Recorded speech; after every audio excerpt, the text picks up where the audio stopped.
Ibu kota lebih berpikiran terbuka daripada rata-rata untuk memulai. Gadis-gadis itu cenderung mengenakan pakaian yang agak terbuka, jadi paha mereka yang bagus dan tebal bisa terlihat dari waktu ke waktu. Namun, tidak ada yang pernah melihat kaki seindah ini. Bagian terburuknya adalah mereka bahkan ditutupi stoking hitam. Stoking itu memiliki kilau yang menarik perhatian penonton, dan batas rendah mereka memiliki daya pikat yang berdebar kencang. Sial, sial. Sebaiknya aku tidak melihat gadis dengan stoking seperti ini di rumah bordil pemerintah, atau aku bahkan tidak akan menghabiskan waktu sebatang dupa pun. Piao Duandiao menelan ludah. Jiao Sigun memandangnya dengan jijik dan dengan kejam melihat lurus ke dalam dirinya, berkomentar, kapan Anda pernah bertahan lebih lama dari sebatang dupa? Piao Duandiao sangat marah. Apa sih, Mas, aku benar-benar akan berhenti bergaul denganmu. Apakah kamu percaya aku tidak akan melakukannya? Petik 2. Aku tidak percaya padamu, jawab Jiao Sigun. Petik 2. Piao Duandiao terdiam sebelum mengganti topik. Menurut Anda, wanita tuan yang mana yang hebat ini? Mungkinkah itu kakak besar Su? Jiao Sigun bertanya pelan. Piao Duandiao mencibir. Apakah menurutmu dia dewa yang aneh atau semacamnya? Chu Fesmis sudah sangat cantik. Fakta bahwa dia bisa mentolerir rindu muda klan Murong sudah menjadi batasnya. Bagaimana dia bisa mentolerir wanita cantik? Wanita. Bahkan sebelum dia selesai berbicara, wanita menakjubkan yang mengenakan stoking hitam menggoda itu berjalan mendekat. Kiprahnya membawa ritme khusus, penuh keanggunan dan gaya, tidak seperti gadis-gadis rumah bordil pemerintah. Suara sepatu hak tingginya setiap kali menyentuh tanah sepertinya menembus ke hati para penjaga. Hei, menurutmu wanita itu datang karena dia menyukaiku? Piao Duandiao bertanya sambil tanpa sadar menjulurkan dadanya. Omong kosong, dia jelas-jelas berjalan ke arahku, jawab Jiao Sigun segera. Namun, keduanya segera membeku. Kecantikan dewasa dan cantik telah berhenti tepat di depan Zuan. Lama tidak bertemu, kata si cantik dengan stoking hitam sambil menatap Zuan. Ada senyum tipis di wajahnya. Sudah begitu lama aku sudah lelah, namun kepala sekolah kakak masih terlihat sangat luar biasa. Zuan menghela nafas dalam pujian.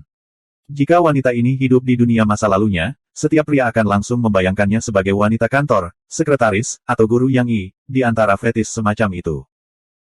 Jiang Luofu menyilangkan tangannya, yang semakin menekankan sosoknya yang luar biasa. Sepertinya kamu tidak banyak berubah menurutku. Kamu masih sangat licin. Petik 2. Cucuyan terkejut dan senang ketika dia bertanya, Kepala Sekolah Jiang, mengapa kamu datang ke ibu kota? Jiang Luofu tidak bisa menahan senyum hangat ketika dia melihat Cucuyan, siswa paling berbakat di akademi. Dia menjelaskan, saya agak bosan di Bright Moon City. Karena beberapa siswa akademi dipilih oleh Royal Academy, aku memutuskan untuk menemani mereka ke sini dan mengunjungi rumah. Dengan latar belakang Cucuyan, dia jelas tahu tentang hubungan Jiang Luofu dengan Jiang Boyang. Dia ingin tahu tentang hal lain dan bertanya, saya ingin tahu siswa mana yang cukup beruntung untuk dipilih oleh Royal Academy. Bagaimanapun, Akademi Kerajaan adalah lembaga pendidikan berperingkat tertinggi di seluruh kekaisaran. Kelas surga dari Akademi Bright Moon sudah penuh dengan para jenius, tetapi dibandingkan dengan para jenius paling cerdas di seluruh kekaisaran, mereka tidak bisa tidak tampak biasa saja. Jumlah siswa yang diterima di Royal Academy tidak pernah melebihi 5 orang. Jika mereka tidak beruntung, maka sangat mungkin bahkan tidak ada satu orang pun yang berhasil. Ini benar-benar topik yang menjengkelkan, kata Jiang Luofu. Kalian adalah siswa yang saya sangat optimis, siswa yang bahkan mungkin memiliki kesempatan untuk memecahkan rekor akademi. Sayangnya, Anda menghilang pada saat yang paling penting, dan kemudian siapa yang tahu kemana Pei Mianman pergi. Sesuatu akhirnya terjadi pada Zeng dan juga. Tanpa siswa terbaik kami di sini, kami hampir tidak memiliki kandidat yang baik kali ini. Petik 2. Cucuyan berkata dengan nada meminta maaf, ini salahku. Saya akhirnya mengganggu urusan akademi karena situasi saya sendiri. Petik 2. Jiang Luofu menghela nafas. Kamu tidak perlu terlalu menyalahkan dirimu sendiri. Aku tahu itu bukan salahmu. Untungnya, 3 orang lulus. Kalian akrab dengan 2 dari mereka, dan mereka bahkan mengikuti saya ke sini untuk mengunjungi Anda. Petik 2. Siapa mereka? Cucuyan bertanya dengan rasa ingin tahu. Lagi pula, di ibu kota, mereka tidak bisa tidak merasa seperti orang luar.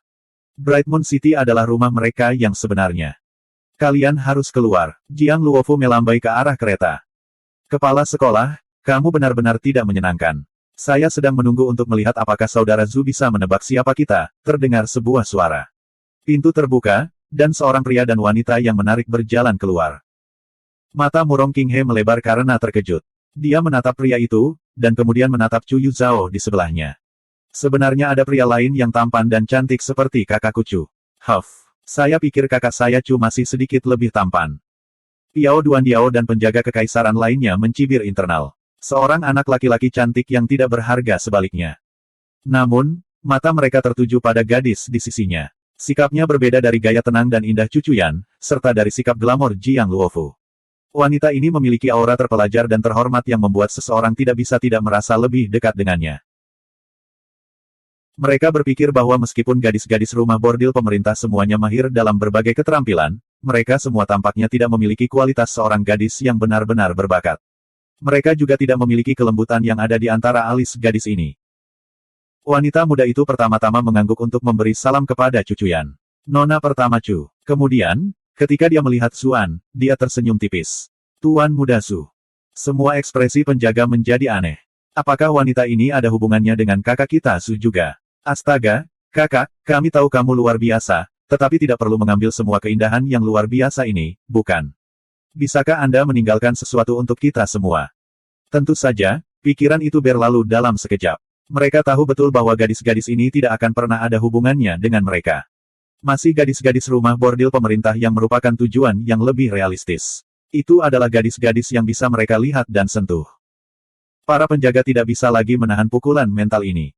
Mereka mengucapkan selamat tinggal satu demi satu dan menuju ke rumah bordil pemerintah dengan kepala tertunduk. Zuan terkekeh. Saudara Xie, Nona Xie, sungguh menyentuh bagi orang-orang dari kampung halaman yang sama untuk bertemu. Ayo, mari kita semua berkumpul untuk pelukan kelompok. Serunya, berjalan mendekat dengan tangan terentang. Xie Daoyun mencibir, memalingkan muka untuk menyembunyikan rona merahnya. Demi melindungi adiknya, Xie Xiu hanya bisa menguatkan dirinya dan berjalan ke depan untuk memeluk Zuan. Kakak Zu masih antusias seperti sebelumnya, haha. Pada saat yang sama, Xie Xiu berkonflik di dalam. Orang ini bukan gay, kan? Dia pria yang cukup menarik. Dia telah mengalami beberapa masalah semacam itu selama bertahun-tahun, membuatnya membenci kontak fisik dengan pria lain. Namun, Zuan tidak benar-benar mengincarnya. Keduanya merasa sedikit canggung dan diam-diam setuju untuk berpisah. Dia berkomentar, saya memiliki rasa hormat yang sama sekali baru untuk saudara Xie. Kamu benar-benar berhasil masuk ke Royal Academy. Meskipun Xie Xiu tidak buruk, spesialisasinya tidak pernah berkultivasi. Dia bukan siswa top di Bright Moon Academy. Sementara itu, meskipun Xie Daoyun tidak pandai berkultivasi, dia sangat baik di bidang lain. Bukankah keahlian Xie Xiu hanya mengejar gadis? Tidak mungkin itu dasar Royal Academy untuk merekrutnya, kan? Kakak masuk sendiri. Saya hanya berhasil di sini melalui koneksi ayah saya, haha, Xie Xiu menjelaskan tanpa menahan apapun. Kekuatan keluarga Anda juga merupakan bagian dari Anda sendiri, tidak perlu saudara Xie menjadi seperti ini. Zuan menatap wanita muda yang pendiam itu ke samping dengan terkejut. Jadi Nona Xie sebenarnya menyembunyikan kekuatanmu selama ini. Xie Daoyun tersipu. Saya hanya melamar sebagai Rune Master. Saya tidak masuk melalui cara kultivasi tradisional. Zuan memujinya, tapi Rune Master sangat hebat. Terlepas dari apakah itu senjata, membangun pertahanan, atau formasi tentara, mereka bisa jauh lebih berguna daripada seorang kultivator tunggal. Jika ada kesempatan di masa depan, saya harus belajar dengan baik dari Nona Xie. Petik 2. Xie Daoyun tanpa sadar melirik Chu Chuyan dan berkata pelan, saya tidak akan berani mengambil posisi itu. Akan lebih baik jika kita semua bisa saling belajar. Jiang Luofu akhirnya tidak tahan lagi. Dia berdiri di antara mereka berdua. Apa maksudmu, belajar darinya? Bahkan aku agak malu mengeksposmu. Juga, Xie Xiu, mengapa kamu selalu seperti ini? Gadis itu adalah nona muda klan Murong, oke. Itu bukan seseorang yang harus kamu mainkan. Petik 2. Ternyata saat ini, Xie Xiu sudah bergegas ke sisi Murong Qinghe untuk memulai sesuatu, sementara Chu Yuzhao dengan marah melindungi temannya. Zuan terkekeh. Adik iparnya juga seorang gadis, namun dia mengendalikan Murong Qinghe ini. Jangan bilang kamu benar-benar mengembangkan beberapa perasaan. Cek-cek, meskipun aku tidak keberatan dengan aksi gadis-gadis, bukankah itu tabu di dunia ini? Bab 722, kamu tidak menginginkan kakak perempuanku, tapi aku menginginkan adik perempuanmu. Ketika dia melihat senyum ambigu Chu Chuyan, Xie Daoyun langsung panik. Dia dengan cepat menjauh dari Zuan. Kemudian, dia meninju adik laki-lakinya untuk menghilangkan rasa malunya. Dia menarik telinganya dan menyeretnya ke samping, berkata, ibu kotanya bukan kota Bright Moon. Berhentilah main-main. Ayah mereka bertanggung jawab atas Bright Moon City, jadi mereka selalu bisa bertahan entah apa yang dia lakukan pada gadis-gadis. Namun, ibu kotanya berbeda. Setiap orang acak mungkin memiliki peringkat lebih tinggi dari ayah mereka. Jika sesuatu terjadi, maka tidak akan ada yang bisa menyelamatkan situasi. "Oh, kakak, tolong lepaskan. Aku tidak melakukan hal buruk." Xie Xiu berteriak. Siapa yang tidak malu jika telinganya dicabut di depan umum? Zuan baru saja akan menertawakannya ketika Cucuyan diam-diam pindah ke sisinya dan mencubit pinggangnya tanpa ada yang memperhatikan. Zuan menarik napas tajam melalui giginya. Di masa lalu, ketika Cucuyan tidak segera menyerang karena cemburu, dia sebenarnya merasa sedikit kesal. Dia merasa bahwa mungkin dia tidak terlalu peduli padanya. Tapi sekarang dia bertindak cemburu, dia menyadari bahwa dia sedikit lebih manis sebelumnya. Bukankah aku hanya sampah? Rombongan mengobrol sebentar sebelum menuju ke kediaman Zuan. Xie Xiu dan Xie Daoyun melihat sekeliling rumahnya dengan rasa ingin tahu, dan bahkan Jiang Luofu melihatnya beberapa kali. "Haha, sepertinya kita punya markas di ibu kota sekarang. Kami akan datang untuk bermain kapanpun ada waktu luang," kata Xie Xiu sambil tertawa. Demi mengasuh keduanya dengan baik, ayah mereka sengaja memilih untuk tidak membeli properti apapun di sini. Dia telah membuat mereka tinggal di asrama akademi sehingga mereka bisa belajar dengan baik. Tapi meskipun asrama akademi tidak terlalu buruk, bagaimana bisa dibandingkan dengan rumah di luar? Zuan berkata sambil tersenyum, sama-sama kapan saja. Dia memandang Xie Daoyun saat dia berbicara. Xie Daoyun merasa jantungnya melompat. Kenapa aku seperti ini? Jangan bilang dia mengatakan itu khusus padaku. Lagi pula orang ini cabul. Meskipun dia tidak senang, dia tidak menunjukkan kemarahan. Sebaliknya, pipinya merona merah, membuatnya terlihat lebih menawan dari biasanya. Cucuyan telah memerintahkan beberapa pelayan untuk menyiapkan panci api di dekat pintu masuk dan tidak memperhatikan apa yang sedang terjadi. "Semuanya, tolong seberangi panci api ini untuk membakar kesialan," dia mendesak semua orang. Zuan tidak bisa menahan tawa. Dia tidak menyangka dunia yang berbeda ini memiliki begitu banyak kebiasaan juga. Dia melintasi panci api, tetapi tepat ketika dia akan memasuki ruangan, Cucuyan menghentikannya. Cucuyan berkata, "Lepaskan semua pakaianmu dan bakar di panci api.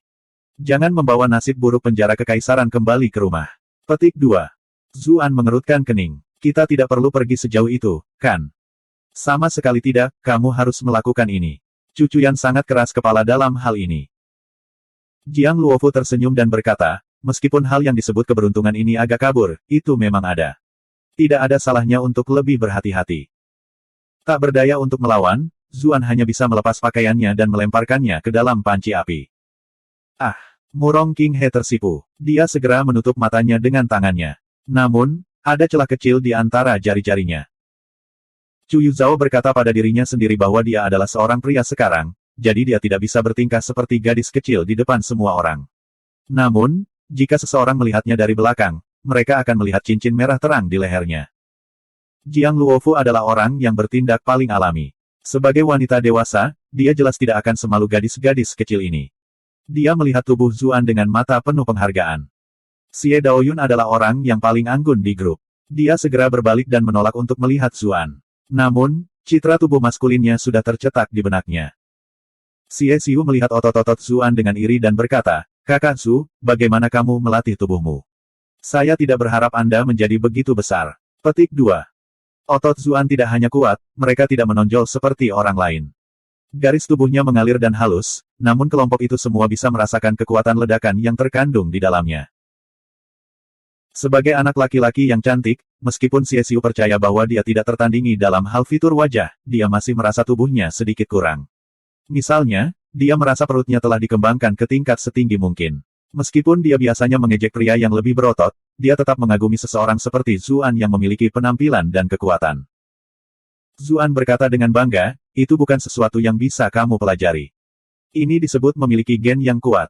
Dia tidak bisa hanya mengatakan bahwa otot-otot itu diperoleh dengan dipukuli, kan? Itu akan terlalu memalukan."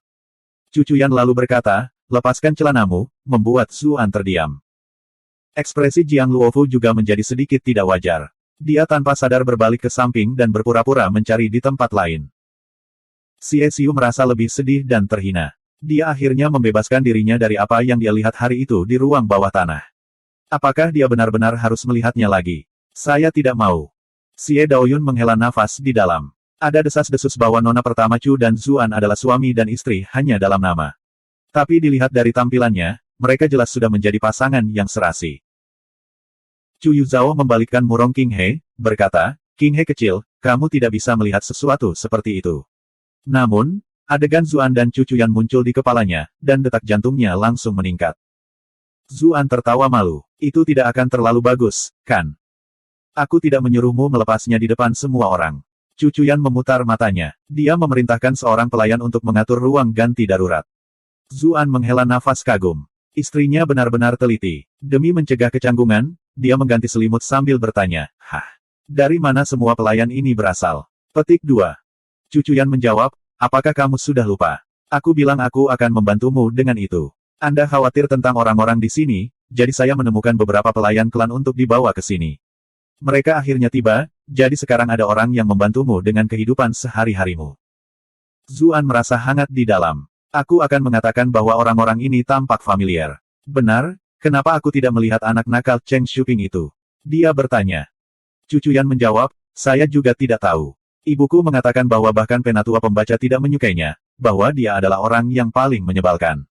Itu sebabnya dia tidak mengirimnya. Sekarang setelah kita membahas topik ini, siapa penatua pembaca? Zuan tercengang dan berkata, saya tidak tahu.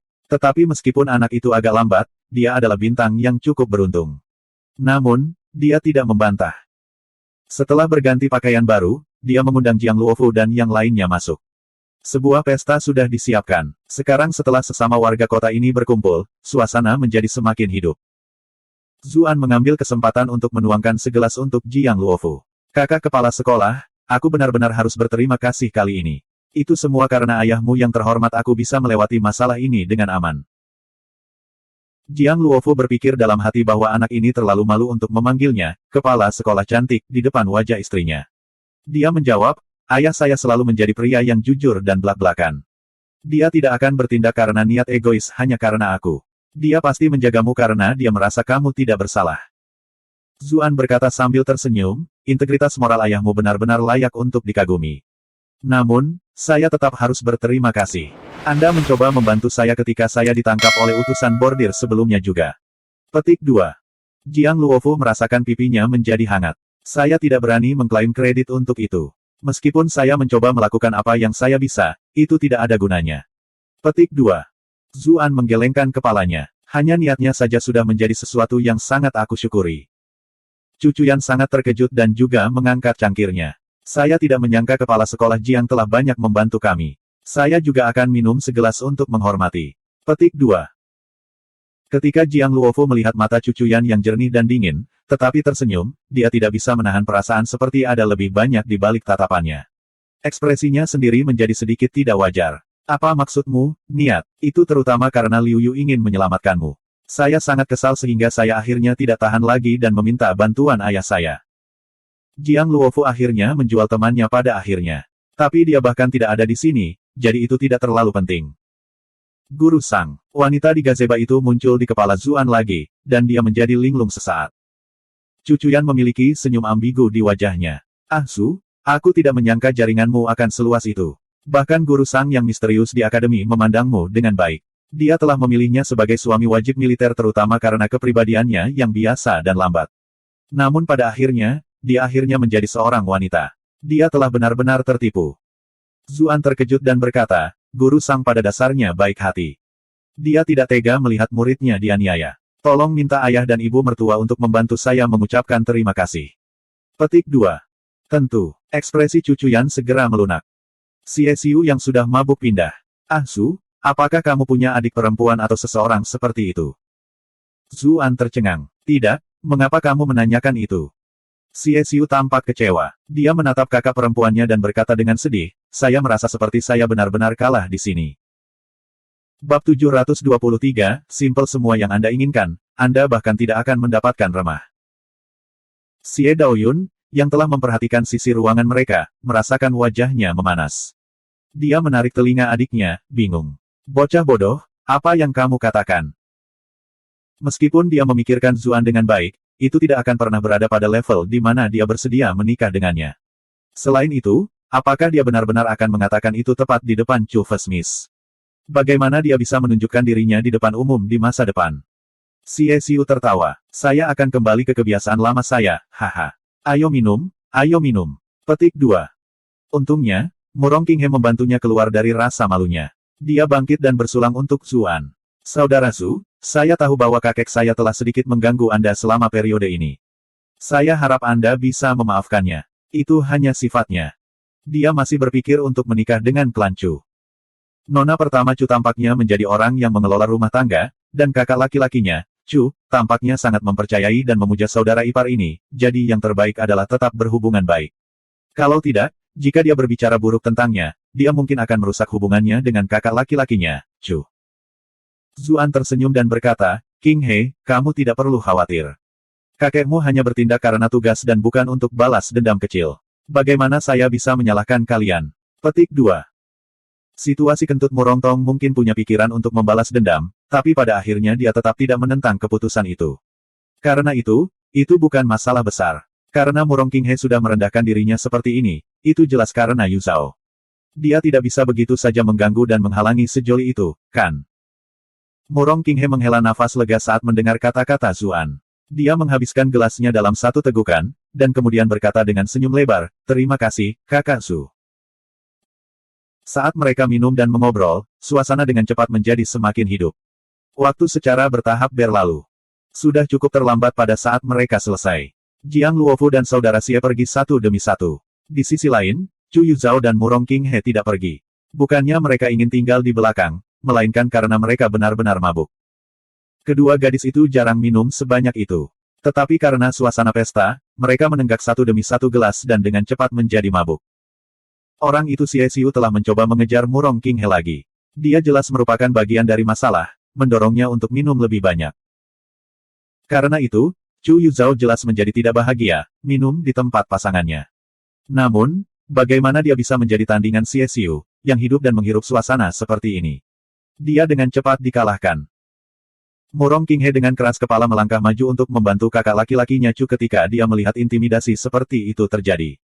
Tidak diketahui apakah alasannya adalah garis keturunannya, tetapi meskipun dia masih muda, dia pasti bisa menahan alkohol dalam jumlah besar.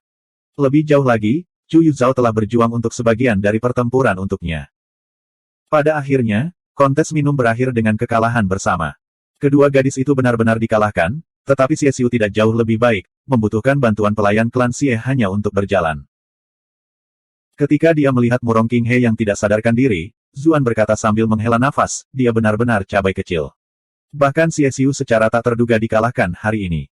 Chu Chuyan mendengus. Lagi pula orang itu punya niat buruk, jadi dia harus melakukannya. Tapi Qinghe kecil harus menderita untuk ini. Dia tahu bahwa gadis ini dekat dengan adik perempuannya, itulah sebabnya dia juga khawatir. Dia mengatur agar beberapa pelayan membersihkan meja sambil mendukung Murong Qinghe, membawanya ke kamar untuk beristirahat. Adapun Chu Yuzhao, Zuan harus membawanya kembali. Lagi pula, di depan mata semua orang, dia adalah seorang pria. Sebagai kakak perempuannya, tidak pantas bagi Cucuyan untuk membawanya kembali. Ketika Zuan mengangkatnya dan mengikuti di belakang Cucuyan, dia berpikir, gadis ini benar-benar lembut. Siapa yang akan percaya dia adalah seorang pria jika mereka menggendongnya seperti ini? Dalam tidurnya yang mabuk, Chu Yuzhao secara naluriah memutar tubuhnya untuk menyesuaikan diri dengan postur yang lebih nyaman. Lidah kecilnya menjilat bibir merah cerahnya, seolah-olah dia masih minum sambil tidur. Wajah Zuan memanas dan dia mengalihkan pandangannya. Saya telah berdosa, saya telah berdosa. Untuk apa kamu masuk? Cucuyan menegur, tiba-tiba berbalik untuk menatapnya.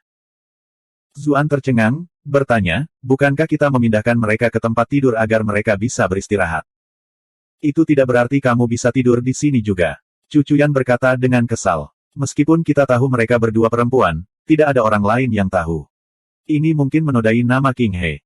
Oh, Zuan menyadari apa yang terjadi. Dia hampir membuat kesalahan penting. Karena itu, dia membawa Chu Yuzhao ke kamar sebelah, dan kemudian membantunya melepas sepatunya. Ketika dia melihat jari-jari kakinya yang lucu, dia sedikit terkejut. Kamu adalah binatang yang menjijikkan. Pikirnya pada dirinya sendiri. Kemudian, dia menarik selimut dan menutupinya. Tapi tepat ketika dia hendak pergi, Chu Yuzhao meraih lengannya, berkata, kakak ipar. Kakak ipar. Zuan tercengang. Apa itu? Jangan pergi, gumam Chu Yuzhao. Suaranya lebih manis dari biasanya. Zuan mencubit pipinya, yang masih memiliki sedikit lemak bayi. Baiklah, aku tidak akan pergi. Pada saat yang sama, dia mengendalikan sedikit air dan perlahan-lahan memindahkannya ke wajahnya untuk membantunya menghilangkan efek sisa alkohol, dan juga berfungsi sebagai kompres dingin. Ketika dia melihat bahwa dia tidak bereaksi bahkan setelah waktu yang lama, Zuan tidak bisa menahan tawa. Dia berpikir bahwa dia telah bangun, tetapi dia baru saja secara tidak sadar bermimpi. Dia tidak tahu apa yang dia impikan, bahkan dia akan muncul. Beberapa saat kemudian, Chu Chuyan masuk dan berkata, saya sudah mengirim orang-orang yang tersisa keluar. Tidak ada yang akan masuk ke sini. Kakak perempuannya berdandan sebagai laki-laki, jadi tidak mungkin dia mengizinkan pelayan pria untuk melayaninya, tetapi pelayan wanita juga sepertinya tidak cocok. Chu Yuzhao saat ini mabuk dan tidak berdaya. Akan sangat merepotkan jika seseorang mengetahui dia perempuan. Ketika dia melihat mereka berpegangan tangan satu sama lain, Chu Chuyan berkata dengan tidak sabar, meskipun Yuzhao masih muda, Anda masih berbeda jenis kelamin. Anda harus lebih memperhatikan itu di masa depan. Petik 2. Zuan menjawab dengan senyum pahit, dia adalah orang yang meraih tanganku dan tidak membiarkanku pergi. Aku tidak bisa melepaskan tangannya begitu saja, kan? Chu Chuyan mendengus. Aku tidak tahu sihir hitam macam apa yang kamu gunakan. Yuzhao biasanya memiliki temperamen yang cukup buruk, tetapi dia sudah bergaul dengan baik denganmu setelah waktu yang singkat. Petik 2. Zuan terkekeh. Bukankah aku sudah memberitahumu bahwa aku adalah pria yang sangat menawan? Setiap orang yang melihat saya tidak bisa tidak merasa dekat dengan saya. Bukankah itu benar untukmu juga? Tak tahu malu. Chu Chuyan mendengus. Segera setelah itu, dia berbicara dengan ekspresi serius. Huan Zhao adalah satu hal, tetapi Yu Zhao adalah pewaris klan Chu kami. Tidak mungkin dia akan menikahi siapapun, jadi sebaiknya Anda tidak melakukan apapun padanya. Jika tidak, upaya berabad-abad klan Chu kami mungkin akan hancur. Petik 2. Mata Zuan berbinar. Lalu, itu berarti Huan Zhao baik-baik saja. Alis Chu Chuyan terangkat. Jadi, bagaimanapun juga, kamu memiliki pikiran itu. Anda telah berhasil mengatur Chu Chuyan untuk +66 +66 +66. Zuan dengan cepat memotongnya, berseru, aku hanya bercanda. Tapi segera setelah itu, dia mengerutkan kening. Tapi bukankah kalian semua menghancurkan hidup Yu Zhao? Chu Chuyan menghela nafas panjang. Pilihan apa yang kita miliki? Ini adalah nasib wanita. Kami menikmati kekayaan dan kemuliaan klan kami sejak kecil, jadi kami juga harus memikul tanggung jawab klan kami. Setiap dari kita telah berkorban, sama seperti ketika aku memilihmu saat itu. Wajahnya memerah saat dia berbicara. Dia telah memilih yang tidak berguna dari jalanan sebagai suami wajib militer, benar-benar berniat mengorbankan kebahagiaan seumur hidup. Tapi sekarang, sepertinya dia terlalu memaksakan keberuntungannya. Zuan tertawa dan membawanya ke dalam pelukannya. Apakah itu benar-benar pengorbanan besar untuk bersamaku? Karena kamu sudah mengatakannya seperti ini, maka kurasa aku tidak punya pilihan selain menghancurkan Ratu Es legendaris ini. Dia tersenyum dengan cara yang jahat. Hanya dengan satu tangan, dia telah membuat jenius kultivasi yang diakui publik ini benar-benar lemah. Tidak di sini. Chu Chuyan tidak bisa menahan rasa malunya ketika dia merasakan dia semakin dekat dan dekat. Adik perempuannya ada di sana. Meskipun dia sudah tidur, Chu Chuyan masih terlalu kurus untuk melakukannya di sini. Tapi Yu Zhao tidak mau melepaskan tanganku. Aku takut aku akan menyakitinya. Zuan sedikit berkonflik. Pipi dingin Chu Chuyan memerah. Tidak jelas apakah itu karena alkohol, atau karena situasinya. Ada sedikit pesona dalam ekspresinya saat dia berkata, aku selalu merasa sedikit malu ketika kamu melakukan ini padaku sebelumnya. Tetapi setelah mengalaminya berulang kali, saya menyadari bahwa terlalu banyak hal yang tidak terduga dalam hidup ini. Karena kita bersama sekarang, maka saya harus memberikan diri saya kepada Anda untuk mencegah kami memiliki penyesalan lagi. Petik 2. Setelah dia mengucapkan kata-kata itu, ketika Zuan menyaksikan dengan kaget, dia dengan lembut menggerakkan rambutnya ke belakang telinganya dan kemudian perlahan-lahan menundukkan kepalanya. Zuan tanpa sadar menjambak rambutnya. Seluruh tubuhnya menjadi kaku, dan dia mengeluarkan embusan napas panjang. Beberapa saat kemudian, ketika Chu Yuzhao dan Murong Qinghe bangun, Chu Chuyan membawa keduanya pulang. Di gerbang utama klan Murong, mereka kebetulan bertemu dengan tuan muda, kakak laki-laki Murong Qinghe, Murong Xiu. Chu Chuyan tanpa sadar mengerutkan kening. Pria ini selalu menjilatnya, dan dia sebelumnya adalah salah satu pengejarnya. Tidak peduli bagaimana dia menolaknya, bahkan setelah dia menikah, dia masih tidak pernah berhenti mengejarnya. Tapi ini adalah kakak laki-laki Murong Qinghe, jadi dia tidak ingin terlalu menyakitinya. Setelah kedua belah pihak bertukar salam konvensional, Murong Xiu bertanya dengan terkejut, Nona pertama Chu, mengapa suaramu tampak agak kasar hari ini? Wajah Chu Chuyan memerah. Tidak banyak. Hanya saja tenggorokanku agak sakit. Murong Xiu dengan cepat mulai melontarkan pertanyaan. Apakah kamu sudah minum obat untuk itu? Apakah kamu masuk angin karena berpakaian terlalu ringan? Kamu seharusnya tidak makan sesuatu yang berminyak. Pastikan untuk tetap hangat di malam hari. Apakah dahimu panas? Apakah Anda memiliki gejala lain? Haruskah aku membawamu ke tabib kekaisaran dan memintanya memeriksanya? Jangan khawatir, saya dekat dengan tabib kekaisaran. Aku, Murong Xiu, setidaknya memiliki reputasi sebanyak ini. Juga, selama Chu Fesmis menginginkanku, aku bebas selama 24 jam setiap hari. Cucu yang sangat tidak nyaman di bawah rentetan tak berujung ini. Dia benar-benar ingin benar-benar membungkamnya dengan menjawab bahwa itu karena suaminya telah. Tapi dia masih harus menjaga penampilan. Pada akhirnya, dia tidak bisa memaksa dirinya untuk mengatakan itu. Dia menjawab dengan acuh tak acuh, terima kasih, atas perhatian Anda, Tuan Muda Murong. Saya merasa baik-baik saja, aku akan baik-baik saja setelah istirahat. Murong Xiu membuka mulutnya lagi, dan hendak menghujaninya dengan kata-kata lagi ketika Murong Qinghe akhirnya tidak tahan lagi dan berkata, hei, kenapa kamu sangat menyebalkan? Kamu hanya mengoceh terus-menerus. Bab 724, bahkan orang jujur terkadang terbalik. Saya telah menunjukkan kepada Chu Fesmis sisi buruk saya, haha. Murong Xiu cukup malu dan akhirnya berhenti mengoceh. Dia memberi isyarat agar seorang pelayan mendukung Murong Qinghe. Cucuyan sedikit mengangguk, lalu berbalik untuk pergi bersama Chu Yuzhao. Murong Xiu sejenak linglung saat melihat sosok manis, adil, dan anggun itu pergi. Murong Qinghe mau tidak mau berkata, berhenti mencari, dia sudah pergi. Murong Xiu mendengus. Apa yang anak sepertimu tahu tentang cinta sejati? Nona pertama Chu sudah menikah. Murong Qinghe memutar matanya. Apakah pria ini memiliki jimat untuk istri orang lain? Nona Chu telah menceraikan pria bermarga Zhu itu atau apalah.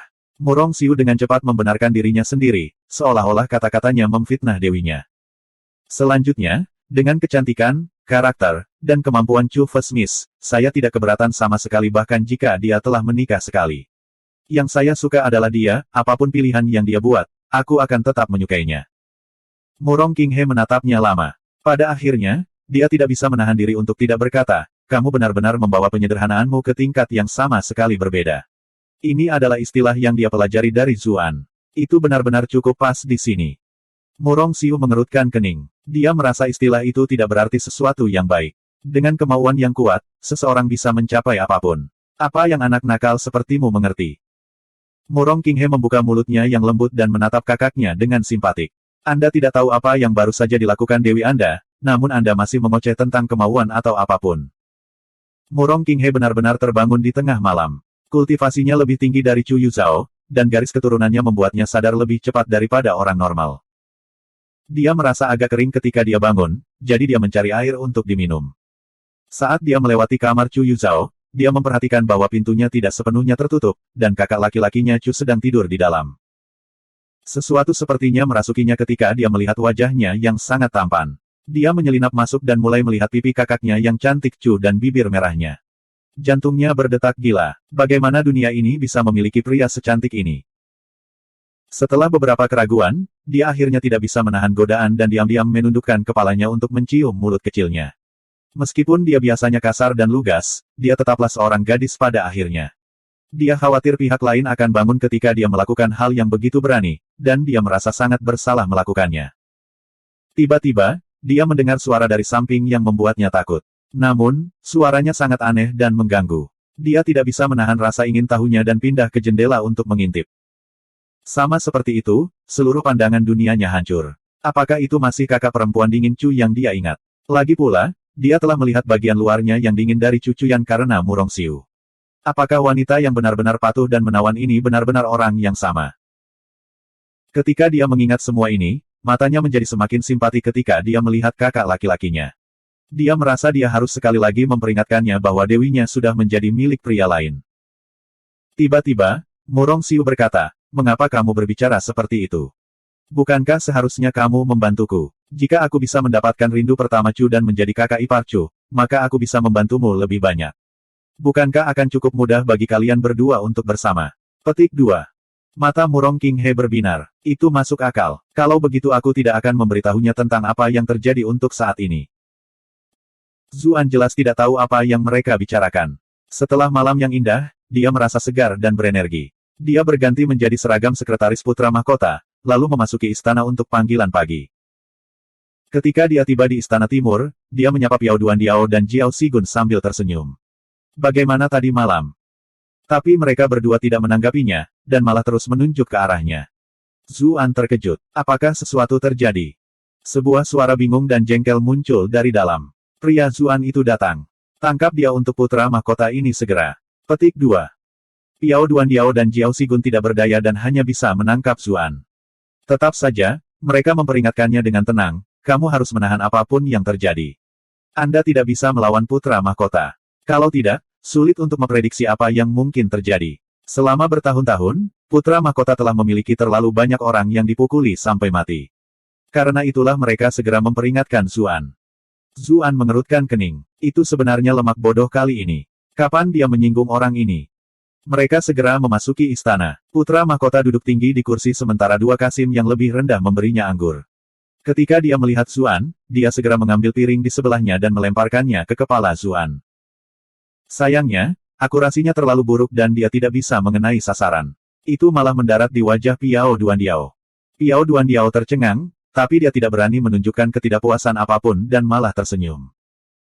Ketika anggur dan jus yang tersebar memercik ke dirinya, ekspresi Zuan tenggelam. Amukan macam apa yang dilemparkan lemak sialan ini sekarang?